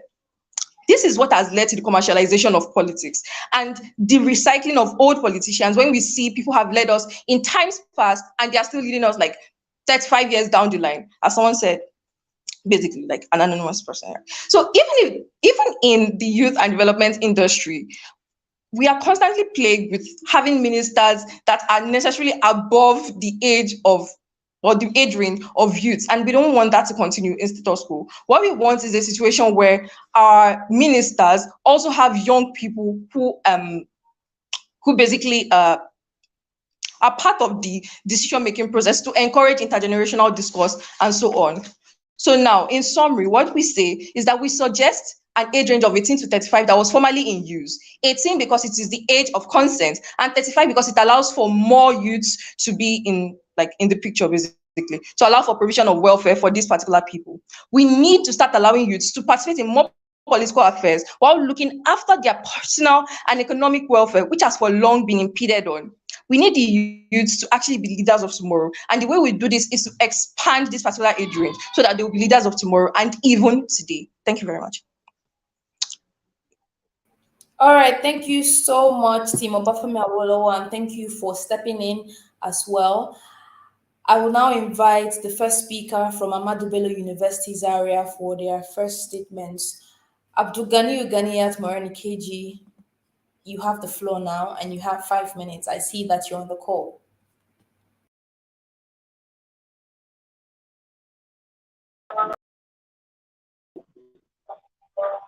It is no longer new that Nigeria is blessed with young people, energetic and industrious. When it comes to defining the youth, it is time to think outside the box. The future of Nigeria lies in the hand of its youth. And now we ask, who are the youth? Are they only defined by the age, or is there more to it? Panel of judges, co-debaters, and my distinguished listeners, before you is Abdulgani Uganiyat Morani KG, representing the prestigious Ahmadu Bello University, debating on the topic, should 18 to 29 years be the official age range of youth in Nigeria's context? We humbly answer this question in the affirmative. The President Bola Ahmed Tinubu, in one of his campaigns, made the statement, "We are youth."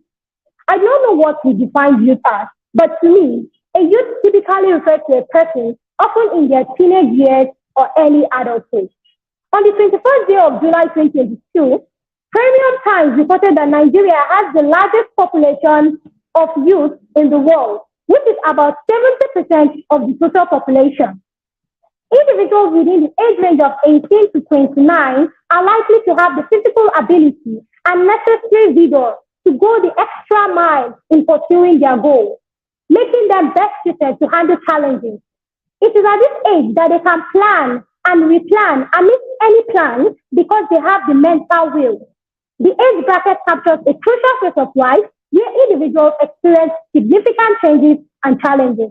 Officiating this age range will ensure that policies and initiatives are tailored to address the specific needs of young adults, be it education, employment, or healthcare. Moving on to my next point, do you know that despite being the majority, Nigerian youth are still excluded or deprived of holding public offices? It will interest you to know that the various youth leaders in Nigeria are above the youth age bracket. Regrettably, The current Minister of Youth and Sport is over 50 years. How can a non-youth be heading a group of youth? Isn't it a mockery and departure from the said youth policy?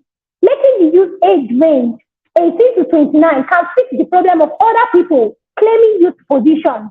This change will make sure that real youth voices are heard and their needs are considered in decisions that affect them. Furthermore, by involving young adults in decision-making processes, we cultivate a responsible and political aware generation. Empowering youth to voice their concerns, opinions, and aspirations will strengthen Nigeria's democracy and create leaders who are representative of the diverse voices within the country. The likes of 27-year-old Rukayat Motorai Oshitu, who won a seat in the House of Representatives of Kwara State Assembly, representing Owode or Onire constituency as a local government area under the umbrella of APC. Moreover, making 18 to 29 years the official age range of youth sends a clear message to young adults that their contribution matters. This enables them overcome obstacles and contribute actively to the nation's growth. And now we ask, what else does the country need aside the active contribution of its youth? Conclusively, the youth should be allowed to breathe and not be suffocated. We should be allowed to voice out our complaints and not to die in silence. Officiating age 18 to 29 as the youth age is a forward-looking decision that will drive positive change and foster a brighter future for our nation. I humbly remain Abdigani Ganiat Morenikeji. Thank you. All right, thank you so much, Marani Keji from Ahmadu Bello University, Zaria, for your opening statements. I will now like to call on the second speaker from the Obafemi Awolowo University, Adeyemi Taiwo, for your second speaker's arguments. Adeyemi Taiwo, you have the floor and you have 3 minutes.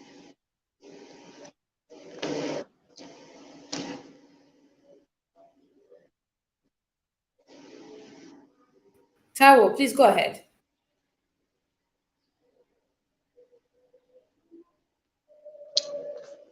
Hello, can you hear me? Am I audible, please? Yes, you are very audible, loud and clear. All right, thank you. The youthful years of an individual is an important and integral part of individual life. And that period, youth are open to new experiences and knowledge that could be impactful to their careers and life decisions. I am Adeyemi Taiwo from Obafemi Awolowo University, standing before you today to oppose that the age 18 to 29 years should be the age range of youth in Nigeria's context. My partner has done a great justice to that, and I will continue in my argument. First, 18 to 29 is too narrow a range, and it leaves out many people who are still young and in need of support, especially young people who started their lives very later in life.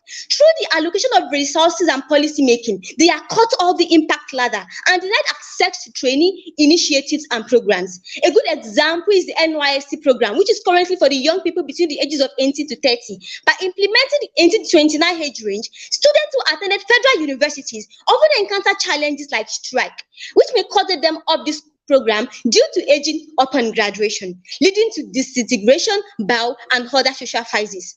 Furthermore, while the opposing team may want to argue that narrowing the age range in allocating resources to specific needs will help, it is important that we do not deny the place of individuality, as not everyone in this age range is actually in need of the specific needs in quotes. Rather than coming up with the one size fits all, it is important to think about the needs of each individual. Through this, young people can access a greater level of self-actualization, which should impact Nigeria positively, thus promoting equality and national growth. In addition, not limiting the age range to 18 to 29 presents the possibility of intergenerational collaboration. Instead of focusing on the 18 to 29 years, instead of focusing on the 18 to 29 years, we can focus on how people of all ages can work together to make a difference through mentorship programs that connect young people with more experienced individuals to share knowledge and experience. By creating opportunities for the intergenerational collaboration, we could also help to promote equity and ensure that everyone has a voice. This will also water down some of the stereotypes and assumptions that we often make about age, especially in Nigeria. for instance, is how younger people are seen as less experienced, less capable, and woke by other people, especially on the social media platforms. In conclusion, the youth of Nigeria is more than a number. They are complex, diverse, and full of potentials. Let's support them with policies that recognize their unique needs. Thank you. All right, thank you so much, Ademi Taiwo from Obafemi Awolowo University. I will now call on the second speaker from Ahmadu Bello University, Zaria, Abiodun Samuel Oluwatomiloba, to give the second speaker statement.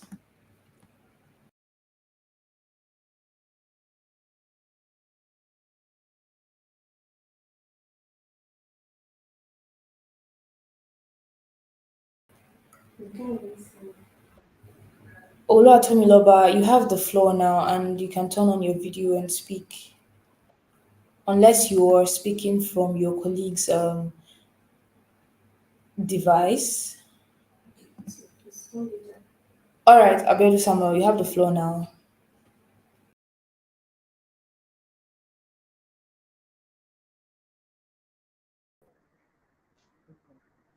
Okay. Can you hear me, please? Can you hear me? Loud and clear, Abiodun. Please go ahead. Okay. This will demand the quality of youth, not a time of life, but a state of mind, a temper of the will, a quality of imagination, a predominance of courage over timidity, the appetite for adventure over the love of ease. This is a credit to Robert Kennedy. Distinguished listeners and panel of judges, my name is Abiodun Samuel Oluwatomiloba, seconded the motion proposed by my lead speaker, Abdulganiyu Ganiyat Morenikeji. In Nigeria's context, setting the official age of youth as 18 to 29 years can be supported by several reasons. Firstly, this age range aligns with international standards as the United Nations defines youth as those aged between 15 and 24. And by extending the upper limit to 29, Nigeria can provide a more inclusive definition of youth. Secondly, this age range covers the majority of individuals transforming from critical stage of transforming from the adulthood to the adolescent, to the adolescent, encompassing critical stages of education, skill development, and entering the workforce. Focusing this stage age allows targeted policies and programs for which address the unique challenges of facing the majority of Nigerians during this period, which also gives rooms for them to be more active in social and political engagement, making them conscious stakeholders in shaping the country's future. I remember attending a conference organized by the Nigerian government. The event focused on discussing policies and initiatives. We're going to focus on initiatives.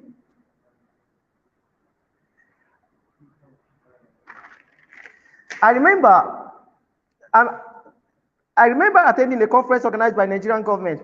The event focused on discussing policies and initiatives to uplift young people and boost their participation in nation building. Sat aside beside me was Amara. At the age of 22, was a student of business administration, having the dream of becoming a social entrepreneur. Of course, Amara's journey as a youth in Nigeria was not without challenges. From financial difficulties to struggle to find suitable job, Amara raised a story which showcased the importance of defining the official age range of youth in Nigerian context as 18 to 29 years. It demonstrates how decision can be lead to a more supportive and nurturing environment for young people, empowering them to shape their future and contribute meaningfully to the nation's process. Youth are the foundation of society. Their energies, inventiveness, character, and orientation define the pace of development and security of nation. Through the creative talent and labor power of a nation, makes giant strides in economic development and socio-political attainment. The energy within this age, 18 to 19, is an important tool to work in various sections. Thank you. Thank you, Mr. Abiodun Samuel. With this, we have heard arguments from the first and second speakers from both the opposing and proposing sides. I will now open the floor for cross-examination rounds. Debaters, please remember that the cross-examination rounds is just 30 seconds. So you have 30 seconds to ask clarifying questions or rebut any points that have been raised by your opponent. I'll yield the floor first to the speakers from Obafemi Awolowo University. Adeyemi Taiwo, you have the floor and you have 30 seconds. Thank you. I would love to ask the first speaker from the opposing side. By allowing the youth to breathe, as you said in your statement, the Not Too Young to Run bill was passed in 2018 by President Muhammadu Buhari, and this lowered the minimum age for the presidency to 35 and House of Representatives and Senate to 25. It has already created a more engaged and active citizenry, so it has already enabled them to breathe. I doubt if there is any other clarification you could give to this, analyze and extend. Thank you. Brilliant cross team, Obafemi Awolowo University. The floor is now open to Abdul Ganiyu Ganiyat of Ahmadu Bello University for your cross examinations.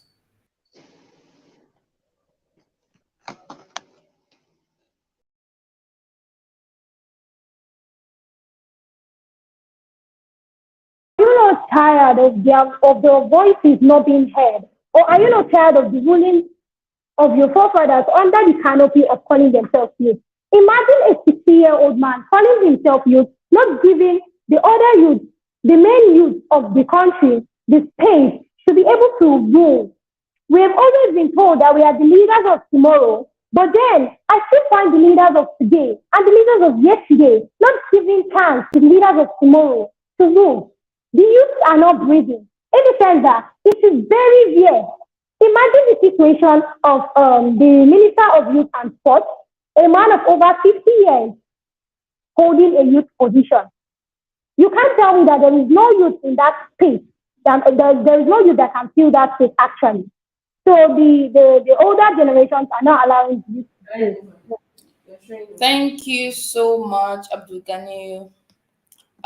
With this, we have heard the cross-examinations from both sides of the argument. I will now yield the floor again to Obafemi Awolowo University for their 1-minute closing statements. I believe that Adeyemi Taiwo or Adebanjo Demilade will be taking this. Please let me know who is okay. Demilade Adebanjo is taking the closing statements. Demilade, you have the floor.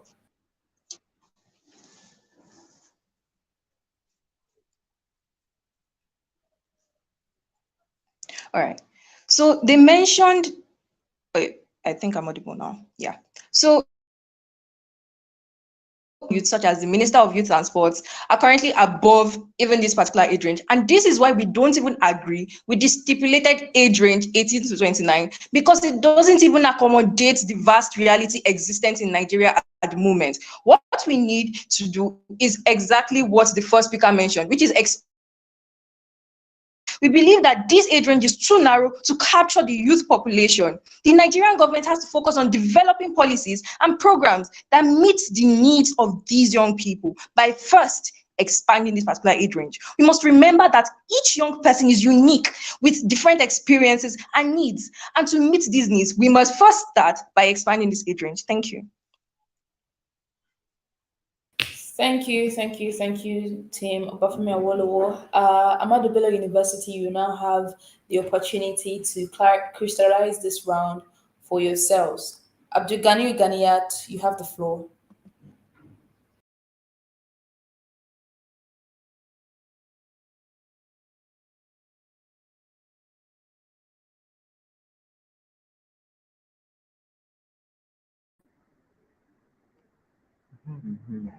Okay, are you hearing me?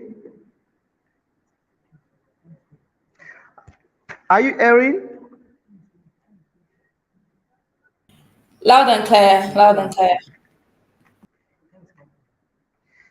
As the prominence of settings of age, official age in Nigerian youth in Nigeria as 18 to 29 years, I would like to ask my opponent, what alternative age range would they propose as the official definition of youth in Nigerian context? And what specific reasons or other evidence do you have to support your recommendation? Overall, setting 18 to 29 years as the official age range in Nigerian youth would not only align with international norms, but also ensure effective policy implementation and increased youth development in shaping the nation's development. Thank you. All right, thank you so much, Team Ahmadu Bello University and Obafemi Awolowo University. You have now completed your arguments in support and in opposition of the motion. 18 years should be the official age range of youth in Nigeria's context. Now it's over to the judges to let us know their thoughts on this round. I'd like to invite first Ms. Christabel Altrade to give her observations. Christabel, you have the floor.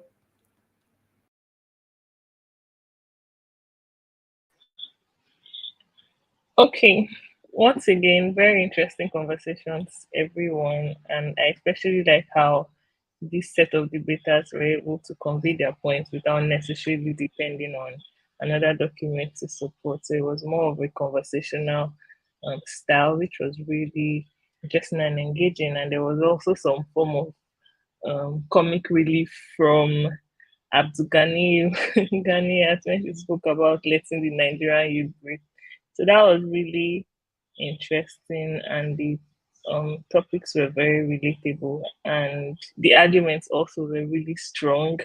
And then I also really like to give it up to the debaters from Obafemi Awolowo. They seem to understand, exactly what Nigeria youths need, you know, to be able to um, become leaders, if I should say that, in the society. So thank you guys.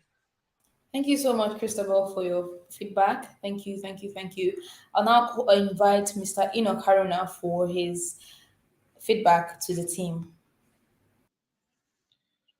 Okay, so this was very, very. I think this should. I mean, this literally has been my best debate in all of this, and big ups to the organizers because I mean OAU and ABU, that's a perfect match. And also for me, just to point out individually, and just like the former judge said, I love what Morani Kayo said about making it, uh, putting out that joke and making her conversation more relatable. I really appreciate that. But I love the first speaker. I don't know why her name just left my head right now from OAU. I love the fact that she painted a picture on how on why she believes that the age range wasn't very, very effective. Talking about the fact that a doctor who goes to school at a particular age and due to one or two facts and strike obviously comes out of university. I had never thought about it that way. So it means that with the strike, there's a big possibility that someone who probably studied medicine won't end, which is something that I believe that the whole country should look into the reality on that. So, not choosing any side yet, but that for me was very apt. I also say that all speakers were very, very, very good. I loved the cross examination. I think this is one of the first sets who actually took advantage of the cross examination by asking questions and not just stating or trying to defend what somebody had said. So that was very powerful. I'm sure if we had the opportunity to do further cross examination, we'll have even gone even deeper in the conversation. So yes, apart from that, I was very impressed. I'm not supposed to choose sides, but I was very impressed with OAU. Very, very impressed. Thank you, guys. All right, panel of judges. I think I have one more speaker or one more judge. Chidima, please give your feedback to the teams. Why Enoch was talking, I was laughing because we can't take sides. But personally, I love this round of debates. It was the topic was very much relatable to everybody, and I think for the first time I get to think about this from a different angle. And I'll be honest, the stands of OAU really resonates with me because we've never thought of youths beyond the age we give to them. But over to the debate. The debate was good. I feel every team did justice to their standpoints, giving us facts. The team from AB told us about the UN definition of a youth and giving that age group, and that was beautiful. And I love their cross examination. Well, I really enjoyed this debate, so I wish them all the best for those who will be making it to the next round. Thank you. All right. Thank you. Thank you. Thank you so much to the judges. This has been an exciting ride. If you have any family member or friend or colleague who is not here right now, just tell them that they are missing a lot, because these conversations that we're having here today, they are seriously insightful ones. And these are conversations that need to be had by every young person in Nigeria. So please share your thoughts concerning this debate so far on your social media, on your Twitter, your Instagram, your YouTube, anywhere that you share your thoughts with the hashtag the Nigeria we want, and talk about the things that you have learned from today's conversations. I'd like to say thank you to the debaters and to the judges who have been with us from the first 3 rounds and this very last round. I remain your host, Ijoma Kalu, and I will take a short break now. When I return, we will know the winners from today's competition. Please remember that we're still on the Youth Leadership Debate competition, and this is day 2 of the Elimination Round segment, and we will have day 3 tomorrow. Please stay tuned as we return with the winner announcements. Thank you. The Youth Leadership Debate is a program that provides the platform for young people to use their voices and knowledge to drive conversations for national development. It is an initiative of the Nigeria Youth Futures Fund, NYFF, implemented by Leap Africa in collaboration with the MacArthur Foundation and the Ford Foundation. The 2022 Youth Leadership Debates also aims to give confidence to the voice of young people and leveraging on it as an effective tool to cause a transformed Nigeria. Its goal is to provide capacity building to young people across tertiary institutions and support them to critically evaluate information, advocate from the point of knowledge, and to collectively shape their future of Nigeria. The conversations led on the platform of the Youth Leadership Debates goes on to equip the contestants with needed knowledge to be active citizens leading a change. The NSAS protest of 2020 showed that young people can speak with one voice and cause a change. The Sorosoke movement, which means to speak up in Yoruba language, a ripple effect of young Nigerians' resistance to police brutality through the NSAS protest, was an eye-opener for government, the youth, and development agencies. Now, while it is important to encourage young people to Sorosoke, they must be guided to do it the right way. More so, institutions of higher learning have a leading role in providing solutions to the myriad of challenges facing society, cutting-edge research and innovative activities. Universities are places where young people are equipped to engage in intellectual debates that have national relevance and to provide solutions to socio-economic issues. So, Leap Africa, through the Youth Leadership Development Programs, build the capacity of young Nigerians in leadership and active participation in the nation's affairs, helping to shape the country's future for long-term development.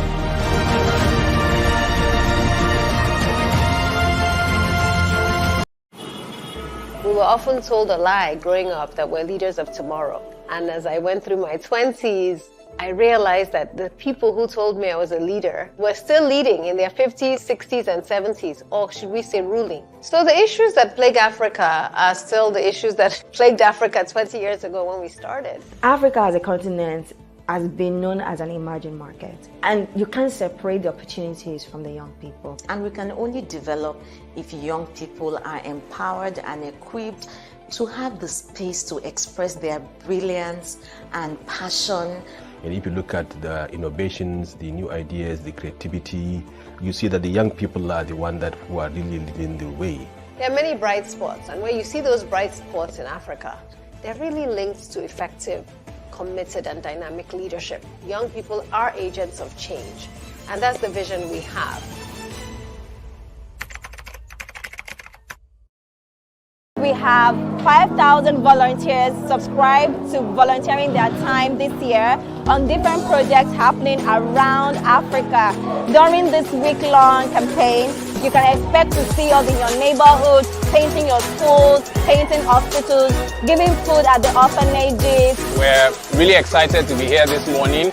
Lots of our team members are here, and it's part of our way at Leap Africa of giving back to our community in commemoration of the Youth Day of Service. We're really changing the narrative across Africa this year that young people, no matter how young you are, you can really be a big part of change. It goes to say that without the youth of today, there is no way we can achieve lasting social impact. And we just want to say a very big thank you to them. Leap Africa that makes this to happen in this our community. This is the first of its kind in our community. So Leap Africa, we appreciate you. I am useful. There's a huge innovation gap on the continent. You have young people who are talented and largely driven by passion, who go into starting enterprises without the requisite skills, knowledge, resources, relationships to be able to take them sustainably. We couldn't sustain the programs we did. We lacked financial capacity. It was just at the point where I was almost going to stop the idea. The SIP, Social Innovators program, was designed so that we can bridge that gap. We can fill that gap of capacity. Indirectly, when they invested in me as a young person, they've invested in the over 11,000 plus women that we've been able to empower. We're able to provide relief materials to over 3,000 inmates. For just the last 3 years, after being a LEAP fellow, we are able to achieve that goal to the highest level I can think about.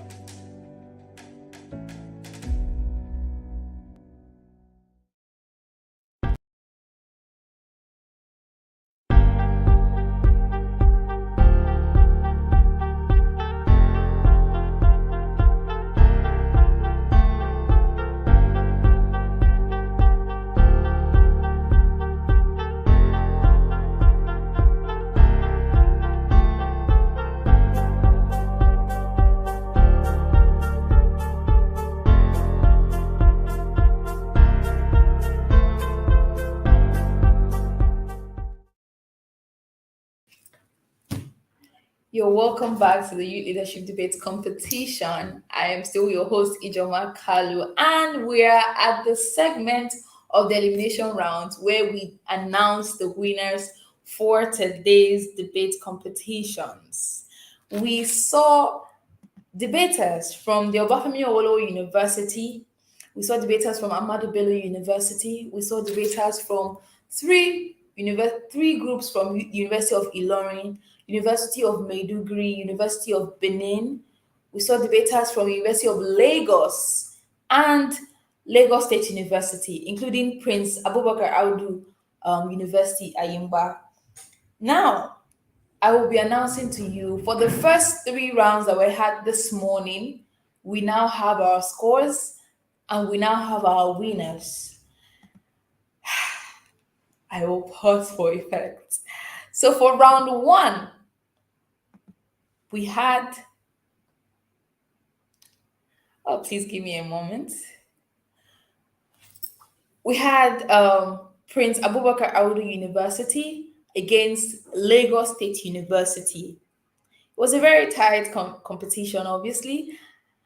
However, we had Prince Abubakar Audu University complete this round with total points of 9.67 points, while we had Lagos State University complete this round with a cumulative point of 12.67.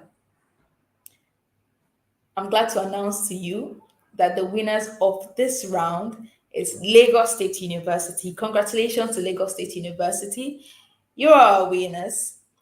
Glad to see you in the next round of eliminations. For round 8, we had University of Lagos and the University of Ilorin Group 1. The University of Ilorin Group 1 finished this round with a cumulative point of 8.67 points, while the University of Lagos finished this round with a cumulative of 13.67 points. Congratulations to the University of Lagos. Nice to see you in the next round.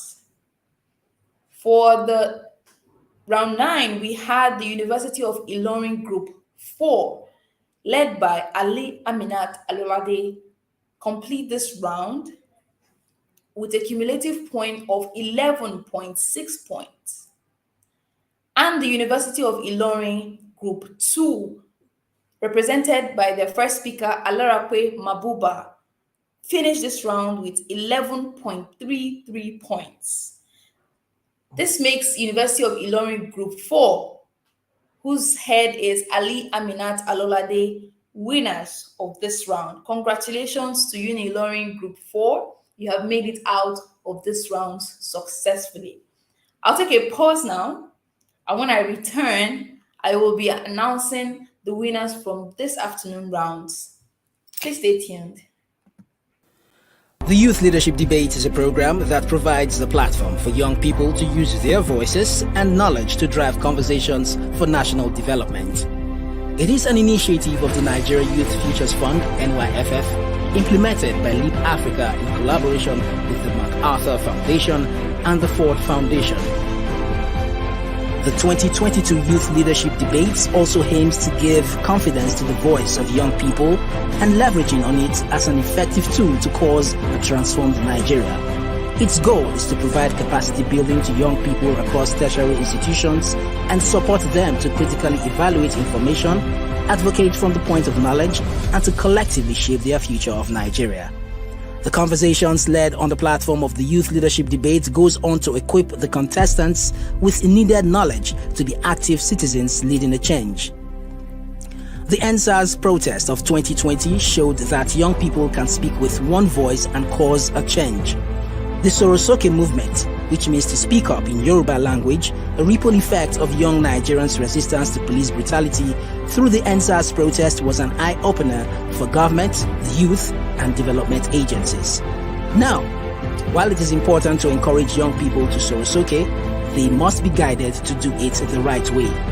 More so, institutions of higher learning have a leading role in providing solutions to the myriad of challenges facing society, cutting-edge research and innovative activities. Universities are places where young people are equipped to engage in intellectual debates that have national relevance and to provide solutions to socio-economic issues. So, Leap Africa, through the Youth Leadership Development Programs, build the capacity of young Nigerians in leadership and active participation in the nation's affairs, helping to shape the country's future for long-term development.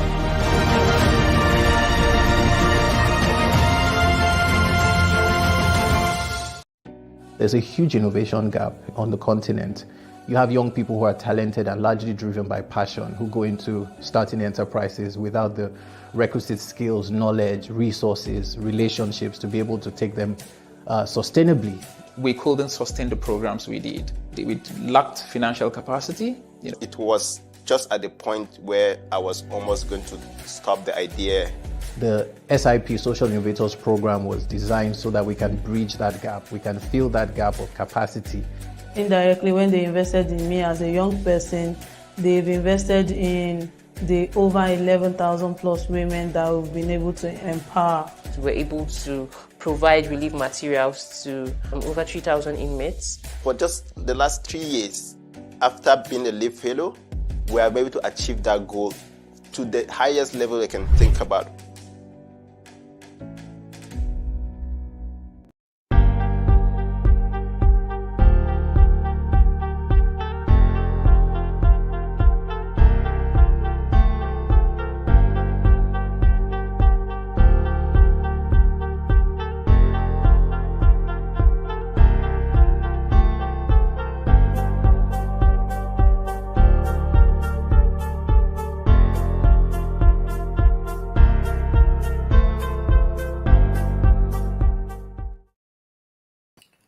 All right, you're welcome back. If you're just joining us once again, I would like to announce to you that we now have the winners from the first rounds that we had this morning.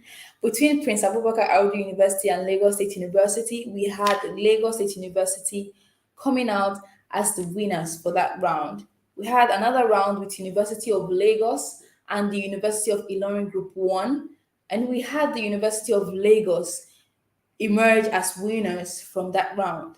We had another very, very, very tight competition between the University of Ilorin Group 4 and the University of Ilorin Group 2, where we had the University of Ilorin Group 4, led by Ali Aminat Alolade, come out as the winners of that round. Congratulations to all the winners. You have done very well. You are doing us proud. We're glad for all of the work that you have put in. And we hope that the whole world, the whole Nigeria hears your voice and hears these very, very, very important issues that you have tabled today. I'll now go ahead to announce the winners from the afternoon rounds, where we saw debaters from University of Maiduguri, University of Benin, Ahmadu Bello University Zaria, Obafemi Awolowo University Group 2. For round 10, which was held this afternoon, we had the University of Maiduguri complete their round with a cumulative point of 9.5 points. And the University of Benin finishing this round with 12.33 points, making the University of Benin the winners of this round. Congratulations to the University of Benin.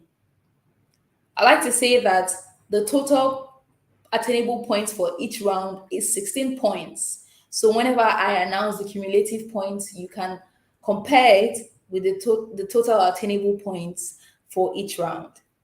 For round 11, which was the last round we had today, we saw debaters from Ahmadu Bello University Zaria and Obafemi Awolowo University Group 2. The team from Ahmadu Bello University Zaria completed this round with a cumulative point of 13 points.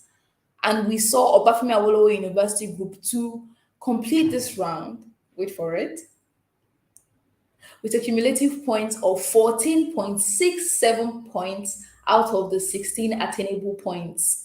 Congratulations to Obafemi Awolowo University and the University of Benin. Glad to have you in the very next rounds of the Youth Leadership Debate competition. To our audience and our listeners, thank you so much for staying with us up until this time. We appreciate you. We appreciate you sharing your comments. We see them all. And we also ask you to go ahead to share your thoughts from today's program with the hashtag #TheNigeria across all your social media platforms.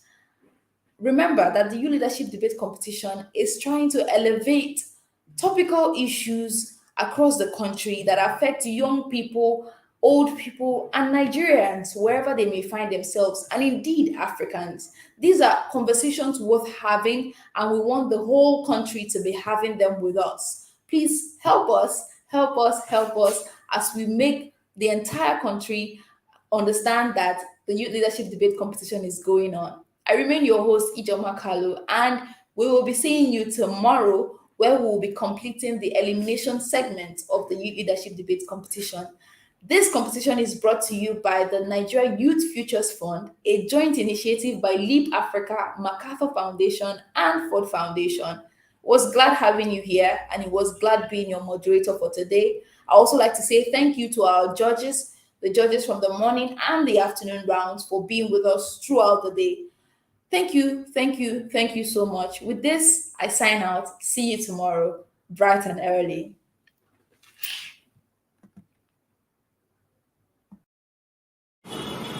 We were often told a lie growing up that we're leaders of tomorrow. And as I went through my 20s, I realized that the people who told me I was a leader were still leading in their 50s, 60s, and 70s, or should we say ruling. So the issues that plague Africa are still the issues that plagued Africa 20 years ago when we started.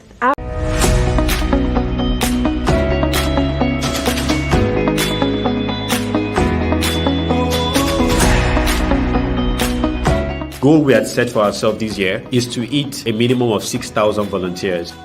We're trying to create a garden where the children buy food, where they eat. We've planted 300 trees, and a part of these are going to be given out to the community. I'm happy we've been able to sensitize some girls and boys on the need to fight against gender-based violence. I want to say a big thank you to Leap Africa for organizing this. We're giving back to the community, and we're also ensuring that we're keeping the environment for those that come after us.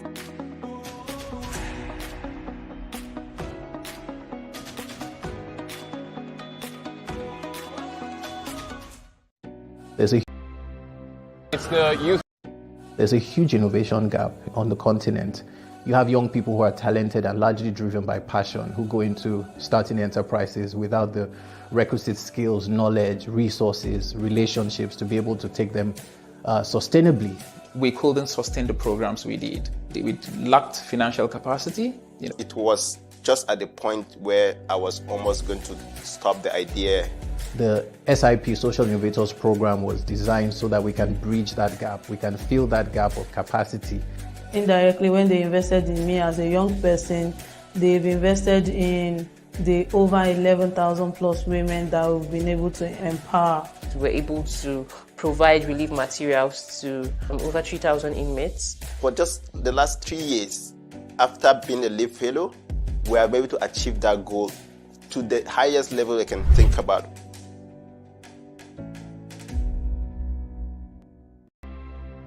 It's the Youth Day of Service, and it's really in commemoration of the International Youth Day. The Youth Day of Service is leadership in action. We're all about inspiring, equipping, and empowering a new cadre of African leaders that will transform themselves personally, the community, and the entire Africa.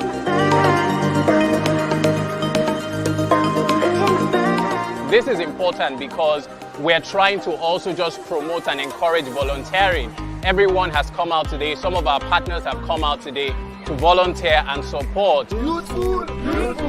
Our partnership with the LEAP Africa on the Youth Day of Service is key to creating social impact in the lives of communities, in the lives of youth members, in the lives of everyone around us. Young people are vibrant, young people are creative, young people are innovative, and so you can't even begin to imagine the kinds of projects that we have seen so far.